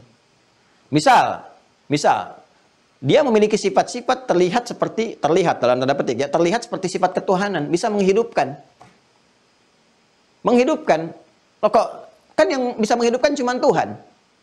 Nah, sekarang kita lihat dulu cara berpikirnya. Yang pertama, ketika menghidupkan itu, ya dalam tanda petik yang Anda katakan itu, yang pertama, baik. Apa yang dia katakan? Apakah dia mengembalikan kehidupan itu kepada Tuhan yang hak? Kan? Atau dia mengatakan dengan kalimat sendirinya? Yang kedua, ciri itu ditunjukkan apakah bagian dari kekuatan yang menunjukkan sifat ketuhanan, ataukah ingin menunjukkan sifat lain yang menghubungkan dia dengan Tuhan. Dalam bahasa yang singkat menegaskan dia Rasul yang diutus oleh Tuhan, yang diberikan satu kuasa karena kehendak Tuhan. Kuasa karena kehendak Tuhan itu bisa kita menggunakan huruf ba dengan 14 fungsi. Kata Ibnu Hisham Al-Ansari dalam kitabnya Mughnil Labib an Kutubil A'arib, huruf ba itu punya 14 makna. Kalau kita ingin tunjukkan ini bagian dari kuasa Tuhan yang memberikan kekuatan untuk menunjukkan dia pembawa risalah, dalam bahasa singkat disebut dengan Rasul, maka kita katakan semua yang terjadi karena Allah yang berkehendak, namanya biiznillah. Biiznillah. Nih biiznillah, bangun biiznillah, ini biiznillah. Karena semua Rasul itu diberikan satu kekuatan, menunjukkan kerasulannya dan melemahkan semua kekuatan yang ada untuk bisa meyakini ina Rasul. Sehingga dengan kekuatan dan keyakinan itu dibawa mendekat kepada Tuhan yang hak. Sesuatu yang melemahkan, kekuatan melemahkan yang lain disebut i'jaz namanya. Bila dilekatkan pada sosok seseorang disebut mu'jizat. Karena itu Rasul punya mu'jizat. Manusia biasa punya karamah. Para wali manusia biasa punya karamah. Rasul punya mu'jizat. Mu'jizat itu harus ditampakkan. Karamah ditutupi. Nanti karamah itu kelihatan kalau sudah meninggal. Kelihatan. Kalau masih hidup tuh cuma tanda-tanda kecil. Kalau sudah meninggal baru kelihatan. Makanya kalau ada manusia buka praktek misalnya tentang karomah, itu dipertanyakan, gak usah datang di situ tuh. Karena manusia karomahnya muncul kelihatan setelah meninggal. Kalau masih hidup buka praktek dipertanyakan. Karena sifat karomah nggak boleh ditampakkan. Mukjizat harus tampak untuk membuktikan kerasulan. Ya, jadi antara mukjizat itu apa? Adalah kekuatan-kekuatan yang disesuaikan ya dengan kadar umatnya. Zaman Nabi Musa banyak penyihir, dikirimkan tongkat gitu kan untuk bisa mematikan semua kekuatan-kekuatan para penyihir. Zaman Nabi Isa alaihissalam yang muncul kedokteran yang sangat luar biasa, tindakan medis sampai macam-macam lah, sampai bisa mengatakan nih menyembuhkan ini dan itu, maka diturunkan penyakit yang nggak bisa disembuhkan kecuali dengan mukjizat. Apa diantaranya? Diantaranya dengan turun penyakit kulit misalnya, penyakit macam-macam yang hanya diusap oleh Nabi Isa alaihissalam. Mengusap sesuatu itu disebut dengan masaha. Ya, bila dilekatkan pada usapan dan sentuhan itu disebut Masih. Makanya disebut Isa al-Masih. Yang ketika mengusap, mengurap, itu bisa menyembuhkan penyakit. Ya. Tapi ketika mengurap sembuhnya kenapa? Biiznillah. Wa ubri'ul akmaha wal abrasa biiznillah. Di surah Ali Imran. Ya. Saya itu menyembuhkan penyakit kolera dan sebagainya, penyakit kulit dan sebagainya. Itu diusap, diurap itu karena izin Allah. Kalau nggak ada izin Allah nggak bisa muncul seperti itu. Biiznillah. Ya. Mukjizatnya disesuaikan ketika umatnya nggak yakin ya, dan menuduh Maryam alaihissalam dengan perempuan yang datang dari keluarga terhormat tapi bisa punya anak, bisa mengandung, bisa melahirkan sementara nggak pernah disentuh laki-laki manapun, ya kan? Kok bisa punya anak, punya keturunan? Maka mukjizat pertama dilekatkan pada Nabi Isa untuk membebaskan tuduhan ibunya. Ya, bisa bicara. Nabi Isa itu kan lahirnya ya mukjizat. Ya, dalam awal kelahiran mukjizat, diberikan mukjizat melekat pada tangan biiznillah. Ya. Kemudian mereka juga menantang lagi. Wah, kalau penyakit bisa disembuhkan, coba yang mati bisa dihidupkan nggak? Kalau memang kau benar-benar Rasul. Maka disebutkan, hidup biiznillah, dengan izin Allah, disandarkan kepada Allah. Ketika kalimat diucapkan, disandarkan kepada Allah, Itu menunjukkan bahwa kuasa yang muncul pada saat itu adalah kuasa yang ditunjukkan diberikan oleh Allah untuk menetapkan kerasulan, bukan mengklaim sebagai Tuhan. Karena itu ketika salah dipahami bahwa apa yang dikatakan hidup dengan izin Allah dianggap sebagai bagian dari sifat ketuhanan, kan? Salah paham di sini, maka ditunjukkan logika. Logika apa? Logika yang menyasar kembali asal kemulaan ini. Kamu katakan Isa sebagai Tuhan, bisa menghidupkan, bisa mematikan. Ya, dia dari kalangan manusia, dilahirkan dari ibu yang melahirkan, kamu pertuhankan. Maka apa yang kamu klaim sebagai ketuhanannya itu? Yang pertama, ya, kata orang-orang yang menuhankan ini, ya di kalangan-kalangan dulu kan itu ada dialog, turun ayat merespon. Yang pertama katanya, dia lahir tanpa bapak. Ya kan? Ibunya nggak pernah disentuh oleh siapapun, bisa mengandung, bisa melahirkan. Manusia biasa tidak, yang normal nggak bisa. Maka turun kemudian pernyataan Allah, Inna mathala Isa kamathali Adam. Khalaqahu min turabin thumma qala lahu kun fayakun. Ali Imran, kembali ke Ali Imran, Quran surah 3 ayat 59, paling kanan, enggak sedikit ke bawah. Ya, inna mathala Isa 'indallahi kamathali Adam. Sungguh penciptaan Isa itu kata Allah adalah sama persis dengan penciptaan Adam alaihissalam. Sama-sama dicipta maksudnya. Ya, dari bahan yang sama. Min turab, dari saripati tanah. Cuma prosesnya yang berbeda. Karena menyesuaikan dengan misi kehidupannya. Ada manusia biasa yang jadi hamba, ada rasul, ada nabi, ada manusia pertama. Ada manusia pertama, Isa turunannya. Karena Isa mukjizat diberikan, karena Isa rasul diberikan mukjizat. Adam nabi, manusia pertama diberi mukjizat. Kalau engkau mengklaim karena Isa lahir dari seorang ibu yang tanpa ayah, ibunya nggak pernah disentuh laki-laki manapun, kemudian lahir, engkau klaim sebagai Tuhan, Adam lebih hebat lagi. Dia lahir tanpa bapak, tanpa ibu, kenapa nggak kau pertuhankan? Tuh. Logis ya? Ini argumentasi pertama. Kalau yang engkau soalnya fase kelahirannya tidak sama dengan manusia biasa, karena itu engkau pertuhankan, ya, lahir tanpa bapak, ada ibu. Adam tanpa bapak, tanpa ibu. Kalau Isa engkau pertuhankan, kenapa engkau tidak pertuhankan Adam? Yang lebih hebat kelahirannya dibandingkan Isa. Maka Allah tegaskan, ini kelahiran Isa ini bagian dari mukjizat. Seperti Allah ciptakan Adam, bagian dari mukjizat. Inna mathala Isa 'indallahi kamathali Adam. Sungguh penciptaan Isa itu, di sisi Allah itu seperti penciptaan Adam. Sama-sama mengandung mukjizat. Adam Nabi, manusia pertama, diciptakan dengan mukjizat tanpa ayah, tanpa ibu. Isa Nabi Rasul, diciptakan oleh Allah untuk memberikan satu penguatan, menyesuaikan lingkungan yang ada. Dicipta dengan adanya ibu melahirkan, tanpa adanya ayah yang menyentuh sedikit pun. Sama-sama mukjizat. Jadi kalau kamu pertuhankan Isa, kenapa engkau nggak pertuhankan Adam? Adam kan nggak bisa menghidupkan orang mati. Isa bisa. Loh, Ibrahim lebih dahsyat kata Allah. Dijawab lagi logika ini dengan Quran surah kedua Al-Baqarah ayat 260. Paling kiri sebelah atas. Quran surah 2 ayat 260.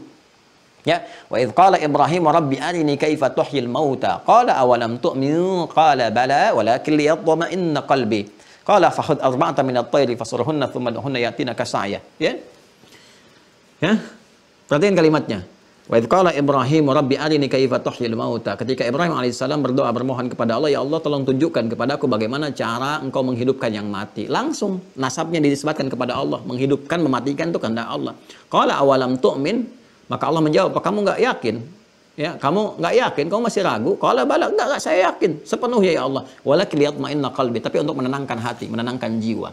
Ini kalimat ini memberikan kesan yang dalam sekaligus memberikan obat bagi logika yang cacat. Ya, kalau ada yang mengklaim makhluk misalnya bisa mematikan, bisa menghidupkan, maka dengan itu jadi Tuhan. Ya, qala fakhudh arba'atan minat tayr. Kemudian engkau ambil empat ekor burung. Burung bisa terbang, manusia tidak. Coba lihat tuh ya, lebih canggih lagi tuh. Nabi Isa manusia kan, manusia nggak bisa terbang, cuma satu. Nabi Ibrahim burung 4 langsung bisa terbang. Kemudian apa? Kemudian dicincang dulu tuh, diletakkan. Ya, bangkainya kalau manusia kan mayat. Ya. Bangkainya dari burung ini letakkan tuh yang sudah mati, letakkan di 4 arba'atan minat tayr, letakkan di bukit-bukit. Ya. Setelah diletakkan thumman uhunna yatinaka sa'ya. Panggil itu dengan izin Allah. Panggilan kalimat yang sama dengan Nabi Isa memanggil. Ya. Hidup biiznillah. Ya, biiznillah. Qum biiznillah, bangkit biiznillah dengan izin Allah Subhanahu wa taala. Itu kalimat dahsyatnya yang terakhir biiznillah. Dengan izin Allah. Ya, maka menyatu kembali terbang, datang. Empat-empatnya datang. Push. Maka pertanyaan logikanya adalah, kalau Nabi Isa dengan memanggil karena Allah dipertuhankan, kenapa Nabi Ibrahim yang lebih canggih menghidupkannya dengan izin Allah nggak dipertuhankan? Nah, ini logika kita yang dikhitab, logika kita yang diajak untuk berpikir. Afala tatadzakkarun? Ya, apakah tidak ingat dengan semua itu? Nah, jadi ini teman-teman sekalian dijawab. Al-Quran itu bukan hanya menjelaskan dan menegaskan ketuhanan Allah, tapi juga mendialogkan. Ya, dengan logika yang benar, bagaimana ketuhanan Allah itu dapat dibenarkan dan menepikan sifat-sifat yang dipertuhankan. Jadi kalau ada yang menuhankan lam yalid walam yulad, ya kan? Ya. Kalau ada yang mempertuhankan yalid wa yulad, yang dilahirkan, ya, melahirkan dan dilahirkan, maka kata Allah ini nggak akan sama, ya, nggak akan sesuai dengan sifat-sifat ketuhanan. Maka sifat ketuhanan itu harus ada lam yalid, tidak pernah melahirkan, walam yulad, dan tidak pernah dilahirkan. Kalau ada Tuhan dilahirkan dan melahirkan atau hasil produk dari kelahiran, maka akan punya problem dalam ketuhanannya, akan banyak ditanya dan akan jadi rumit nanti. Jadi membingungkan teologinya. Secara ketuhanan ilahiyat, teologi akan membingungkan. Ini kalau Tuhannya produk kelahiran, maka yang melahirkan itu layak nggak disebut ibunya Tuhan? Kan? Ini belum tanya bapaknya. Kan? Kalau nggak ada bapak, berarti itu ibu Tuhan dong. Berarti Tuhan punya ibu. Kan? Nanti akan lebih rumit lagi, akan panjang nanti ceritanya nih. Sejak lahir kenal nggak dirinya Tuhan? Lebih rumit lagi kalau kemudian dia beranjak dewasa, dia masih mengenal dirinya sebagai Tuhan, belajar sebagai Tuhan. Jadi pertanyaan, kok bisa belajar sebagai Tuhan? Kan? Bagaimana status ibu ketika melahirkan itu? Kenal nggak bahwa anaknya Tuhan? Dan itu jadi rumit berpikir, jadi bingung kitanya. Ya, jadi kan aspek yang paling penting dari keberagaman itu kan aspek ketuhanan ilahiyat untuk menuhankan. Jadi kalau dalam aspek menuhankan aja kita bingung, bagaimana kita bisa menyembahnya? Ya, dan kalau dalam aspek itu juga bingung, bagaimana kita bisa membawa pesan-pesannya untuk berinteraksi dalam kehidupan? Jadi persoalan. Karena itu yang paling pokok ini nggak boleh membingungkan, nggak boleh rumit tuh, harus terang, harus jelas, ya, dan tidak membawa unsur-unsur di luar ketuhanan. Apalagi misalnya yakullahu kufuwan ahad, nggak ada lamnya, ini berbahaya. Ya, punya syarikat menunjukkan Tuhan lemah. Ya, politeisme ini, walam yakullahu kufuwan ahad, ini dialog ya, dialog ini argumentatif loh ya, dialog secara ilmiah mendialogkan dan sifatnya tidak memaksa, hanya menjelaskan saja. Ya, kalau keberatan dijawab dengan pengetahuan, kan ini sedang berdialog, ya, dengan argumentatif. Ya, jangan dijawab dengan laporan, tiba-tiba dilaporkan. Saya kan nggak menyoal apapun. Saya nggak menyoal keyakinan manapun, tidak menyoal agama manapun. Kita mendialogkan dengan konsep ketuhanan. Ya, dan tujuan kita, karena kita kan ini sedang berdialog untuk menguatkan keimanan kita. Kenapa kamu milih Allah? Anda bisa menjelaskan. Kenapa kamu nggak milih yang lain? Anda bisa jelaskan. Kenapa Tuhan kamu nggak dilahirkan? Anda bisa jelaskan. Tujuan kita semuanya untuk menetapkan keyakinan dan kemantapan pada diri kita untuk menuhankan Allah Subhanahu Wa Taala. Jelas? Ya. Nah, ini argumentatif sifatnya. Jadi rasional, dibangun dengan pendekatan logika yang sangat kuat, dengan kemantapan yang sangat kokoh untuk menuhankan Allah Subhanahu Wa Taala. Nah, kalau kita sudah paham ini semua dan kita sudah yakin ya tentang semua ini, logika kita bisa mencerna. Kan kita itu disusun dengan apa? Yang masih ingat nggak? Jasmani, fisik, gitu kan? Ya, rohani, kemudian aklani, akal, pikiran. Nah, akal ini kan nanti produk ilmu. Ya, produsen pengetahuan yang disupport lewat roh dari sumber-sumber informasi. Kan teorinya begini, data, ya kan, diolah jadi informasi, informasi diolah jadi pengetahuan, knowledge. Untuk menerima data ini ada sumber pengetahuan. Apa itu? Misalnya pandangan, pandangan di penglihatan, ya, nanti agen fisiknya mata, pendengaran, agen fisiknya telinga, ya kan? Kemudian nalar, logika. Tuh. Ini semua saat masuk teman-teman sekalian, masuk ke hati, ditangkap, direspon, disampaikan ke akal. Akal ini mencerna. Pendukung akal ini diantaranya logika, rasionalitas. Di atas ini ada hikmah. Hikmah ini masuknya lewat kolbu, lewat nurani. Jadi kalau nggak bisa ditangkap oleh logika, ambil lewat hikmah. Untuk mendapatkan hikmah harus pakai iman. Karena ketika kita iman, hikmah baru datang. Karena nggak semua bisa ditangkap oleh logika. Sepanjang ini bagian dari unsur kemanusiaan, manusia punya sifat terbatas. Ya, makanya ketika terbatas harus diambil oleh sisi yang lain supaya bisa ditangkap. Ya, kan pandangan terbatas. Ini bagian dari sumber pengetahuan. Kan terbatas, semakin jauh semakin nggak kelihatan. Kan pendengaran terbatas, semakin jauh semakin nggak terdengar. Ya, jadi kalau pandangan terbatas, pendengaran terbatas, kenapa logika itu nggak mau ada batasan? Pasti terbatas.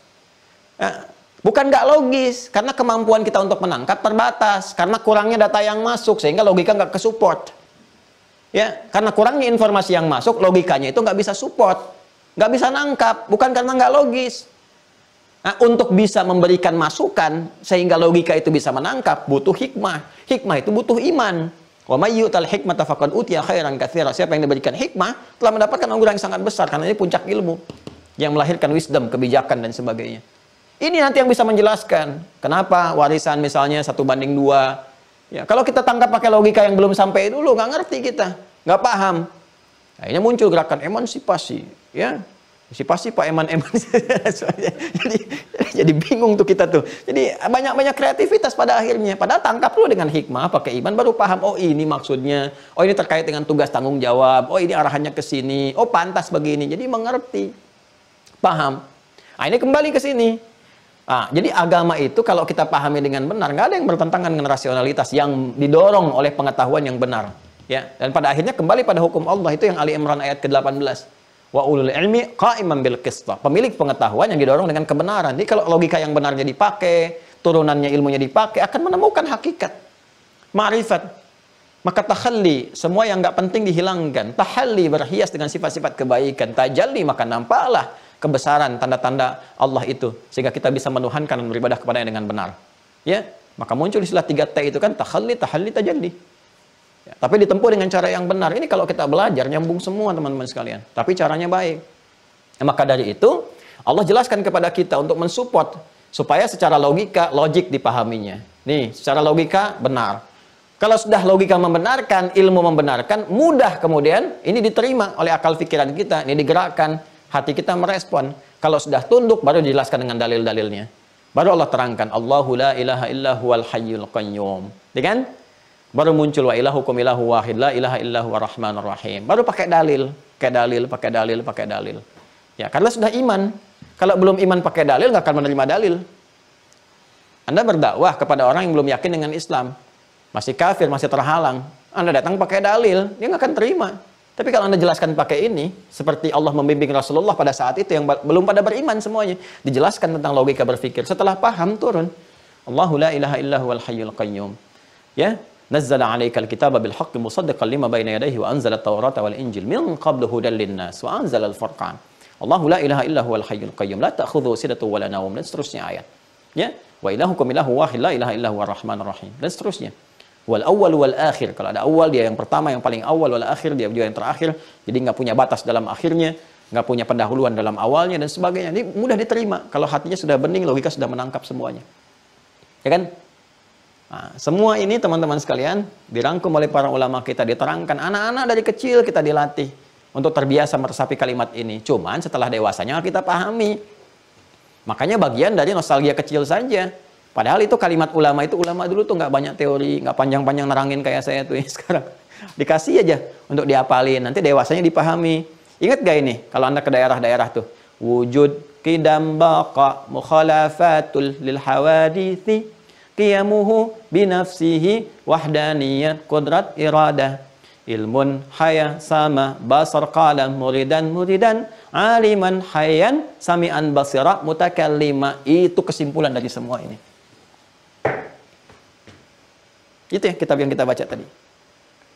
Ya. Wujud, untuk mengatakan keberadaan Allah, Allah itu wujud. Ya.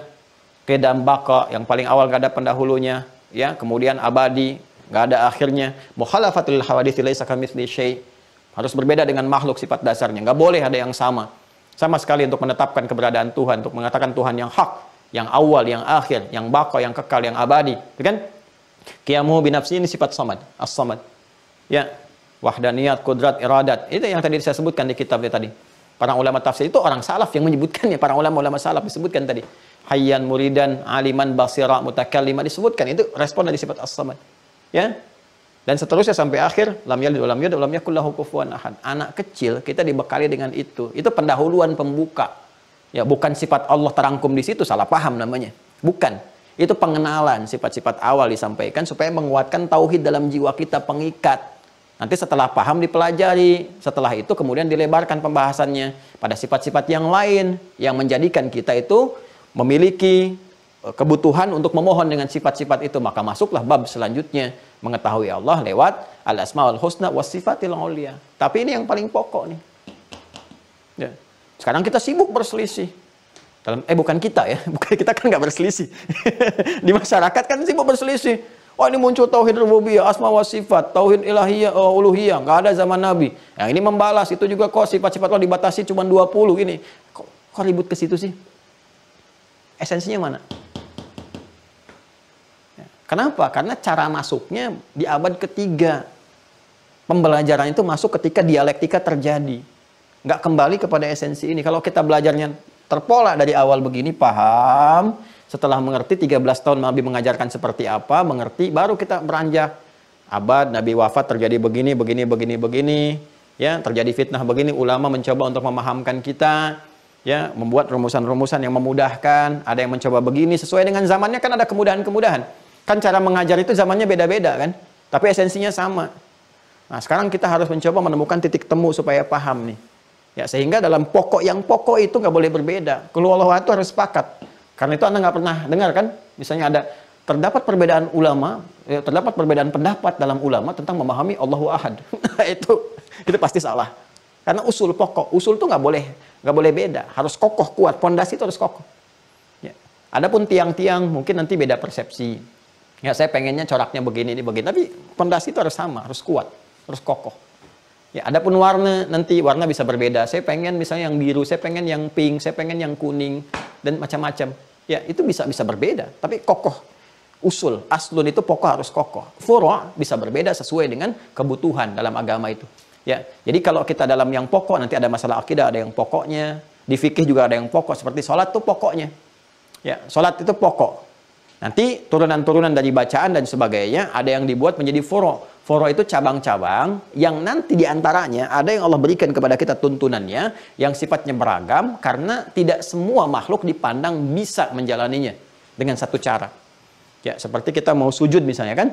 Ya, sujudnya awalan pokok, bagian dari rukun, tapi cara sujudnya menjadi furu', menjadi cabang. Apa yang dimaksud cabang di situ? Boleh jadi diberikan beberapa jalan cara karena tidak semua manusia bisa melakukan dengan hal yang sama. Jadi ada yang pakai lutut ketika turun, ada yang pakai telapak tangan dulu. Ya, ini kan alternatif. Nabi pernah di awal dengan lutut. Ketika menjelang sepuh Abu Hurairah masuk Islam 3 tahun sebelum wafat, Nabi turun dengan menggunakan telapak tangan. Ya, Abu Hurairah melihat dengan telapak tangan. Tapi kan Wa'il bin Hujur melihat dengan lutut. Kalau kita gabungkan, oh ternyata ini kemudahan. Jika Anda sudah tak sanggup menggunakan dengan lutut, bermasalah gunakan telapak tangan. Atau telapak tangan bermasalah gunakan dengan lutut. Karena tidak semua bisa menggunakan dengan cara yang sama. Ya, untuk sujud kan cuma 2. Kalau nggak pakai lutut, pakai telapak tangan. Yang salah pakai kepala duluan. Itu ya. Nah, di akidah juga nanti ada usul, ada furu'. Harus paham, jangan sampai ribut. Akhirnya dari keributan ini, ini bukan golongan kita. Yang benar yang ini, yang lain salah semua. Tahdzir ini, tahdzir itu. Alih-alih mengajar, sibuk saling ngoreksi. Ya kalau ustadznya pada ribut, bagaimana dengan muridnya? Ya. Nanti kalau ustadznya saling mencela, muridnya ikut-ikutan. Alih-alih memperbaiki diri, kok memperbaiki orang lain? Diri pribadi aja belum baik gitu. Karena itu murid saya tidak boleh ikut-ikutan begitu. Ya, semua mahasanti di mira itu harus konsentrasi memperbaiki diri. Dan nggak boleh menyoal orang. Ya, kalau ingin perbaiki kesalahan. Perbaiki cara berpikir, itu pun dengan cara yang benar. Jadi bukan mencela, jangan biasakan mencela ya, apalagi ke orang dan sebagainya. Fir'aun itu Fir'aunnya itu ya, mengaku Tuhan, berbuat zalim, hobi bunuh orang, nggak pernah disebut namanya dalam Al-Quran. Selalu gelar yang melekat, Fir'aun dari kata Farao, gelar yang melekat. Karena kedudukan itu berpotensi membawa kezaliman kalau tidak digunakan dengan baik. Itu pesan moralnya gitu yang akan dibawa. Ya, karena itu penting bagi kita teman-teman sekalian untuk memperbaiki diri dan nggak perlu melebar ke sana kemari. Kita fokus pada penguatan. Ya, ini pun pembahasan yang spesifik untuk menguatkan keyakinan kita dalam menuhankan Allah Subhanahu Wa Taala. Sekarang, alhamdulillah kita kenal al-ma'rifah billah, mengenal Allah Subhanahu Wa Taala. Secara logika kita mengetahui hanya Allah Tuhan yang hak. Ya, kalau di soal Anda bisa jawab, kenapa Anda milih Allah? Anda bisa katakan karena semua sifat ketuhanan sempurna pada Allah Subhanahu Wa Taala, sempurna pada diri Allah Subhanahu Wa Taala. Dari mana taunya? Karena semua sifat-sifat yang melekat pada Allah, sifat ketuhanan beda dengan makhluk. Ya, Allah yang menegaskan. Pertama, secara logika Tuhan harus beda dengan selain Tuhan. Sepakat nggak? Sepakat. 100%. Sepakat? Sepakat. Baik. Jadi kalau ada sifat-sifat makhluk nggak boleh ada pada Tuhan. Sepakat nggak? Sepakat. Enak tuh kalau begitu. Nah, kalau sepakat berarti harus beda sama sekali ya. Ya. Nah, kalau Tuhannya melahirkan, kalau makhluknya melahirkan, Tuhan boleh tidak? Tidak. Nah, kenapa? Karena beda kan? Kalau Tuhannya dilahirkan, kalau makhluknya dilahirkan, Tuhannya dilahirkan tidak? Oh, Oh enggak, kan harus beda kan? Baik, berarti nggak boleh dilahirkan kan? Nah, sepakat. Kalau Tuhannya itu kuat, makhluknya harus sama nggak kekuatannya? Tidak. Berarti harus lebih lemah kan? Iya, jadi semua turunkan. Nah itulah. Berarti semua sifat-sifat yang melekat pada Tuhan nggak boleh ada pada makhluk, harus ditinggalkan. Nah, ditinggalkan namanya al-ikhlas. Anda bacakan ayatnya, bacakan suratnya, jelaskan cara berargumentasi secara benar. Di situ Anda katakan, Anda nggak perlu nyala orang lain. Anda katakan, inilah yang menyebabkan saya meyakini Allah sebagai Tuhan. Karena sifat esanya menjadikan jelas, tidak ambigu, tidak rumit memahami, tidak ada turunan persoalan lain, tidak banyak ditanya tentang bagaimana turunan-turunannya dan sebagainya. Jadi ini bahasan kita. Kalau sudah kenal ini, tinggal kita bertanya, ya Allah, saya sudah yakin Kau Tuhan. Dengan semua penjelasan tadi, tanda-tanda tadi, secara logika benar, secara ilmu benar, secara turunan pemahaman juga benar. Sekarang, saya berinteraksi denganmu bagaimana? Bagaimana cara saya memanggilmu ya Allah? Bagaimana kalau saya butuh, saya panggil apa? Bagaimana cara saya kemudian menunjukkan ya kebertuhanan saya kepadamu? Bagaimana caranya? Nah, maka kita butuh turunan-turunan lain untuk pembahasan. Nah, bagaimana saya mengenalmu ya Allah lewat kehidupan saya? Tanda-tandamu engkau munculkan seperti apa? Kita butuh penjelasan yang lainnya. Maka dari itu kalau kita kembali kepada awal itu di kitab ini Al-Aqaidah Al-Islamiyah karya Syekh Sabiq ya, Sayyid Sabiq, kita akan temukan di halaman ke-8 itu setelah al-ma'rifah billah, setelah kenal Allahnya, baru kita mengenal asma'ul husna wal ma'rifatu bi asma'il husna wa sifatil ulia. Kita mengenal nama-nama Allah yang disebut al-asmaul husna itu untuk berinteraksi dengannya, dan sifat-sifatnya yang mulia, yang maha agung, maha tinggi, bagaimana kita berinteraksi untuk menunjukkan kehambaan kita kepada Allah Subhanahu wa taala. Setelah itu baru kita mengecek keagungannya yang tampak dalam alam semesta. Bagaimana ketika melihat bintang ke bintang langsung ingat kepada Allah. Kan iman tertinggi itu begitu. Ya. Iman tertinggi itu inna fi khalqis samawati wal ardi wa ikhtilafil laili wan nahari la ayatin li ulil albab. Alladzina yadhkuruna Allaha qiyaman wa qu'udan wa 'ala junubihim wa yatafakkaruna fi khalqis samawati wal ardi. Rabbana ma khalaqta hadza batila subhanaka faqina adzabannar. Ya. Itu kan setiap bangun tidur kita kan diminta baca itu. Ya, 10 ayat terakhir di Ali Imran itu. 11 ayat kalau dari inna fi khalqis samawati itu kan di hadis Abu Daud nomor hadis 1367, itu kebiasaan Nabi untuk menunjukkan keberadaan iman kita. Jadi begitu kita melihat ke langit ingat Allah. Ahli astronom ya, ahli astronomi kalau cuma ngelihat ke langit, petunjuk bintang ke bintang, tanda nyusun waktu, belum ingat Allah, berarti belum sempurna keimanannya. Ya, saya tidak katakan keilmuannya, keimanannya, karena ada ilmu yang disupport oleh iman, ada ilmu yang berdiri sendiri. Gitu. Maka ketika melihat langit, ya Allah, nggak mungkin diciptakan tanpa tiang. Siapa yang bisa membuat ini? Subhanaka ma khalaqta hadza batila. Ketika melihat padang pasir, lautan, batu-batu, ada corak, ada warnanya, Allah. Nggak mungkin ada yang mencipta ini kecuali Engkau ya Allah. Ini semua zikir. Zikir itulah ulul albab. Yang tahu esensi. Albab itu jamak dari kata lub. Kalau Anda beli kelapa itu kan ada batok keluarnya, ada serabutnya, ada bagian dalamnya, ada daging, ada bagian tengah-tengahnya itu yang putih, yang halus itu. Itu yang putih halus itu lub, inti dari sesuatu. Di ilmu orang itu ada yang masih batakonya, masih luarnya, ya. Ada yang baru serabutnya, ada yang sampai ke dagingnya. Ya, kalau sampai ke dalamnya itu lub namanya. Jadi kalau baru kulit luar itu melihat langit, ya masih langit. Ya, kalau melihat ada tanda-tanda jalan, nah itu baru sampai kulit yang serabut tuh. Kalau masih bisa nyusun untuk tanda-tanda ini ngatur waktu ini, ya bulan gini, kemudian ru'yat, hilal untuk ini untuk itu, belum sampai mendekatkan kepada Allahnya, itu baru daging. Baru ketika melihat bintang, subhanaka ma khalaqta hadza batila, itu sudah ulul albab. Ulul albab. Nanti ada ulul absar, ya, ada ulul ilmi, ada ulul albab. Nanti banyak ada ulil nuha. Jadi ada turunan-turunan dalam Al-Qur'an yang bisa kita gali. Saya kira itu ya untuk pertemuan kali ini. Alhamdulillah. Terima kasih. Mohon maaf atas segala kekurangan. Assalamualaikum warahmatullahi wabarakatuh.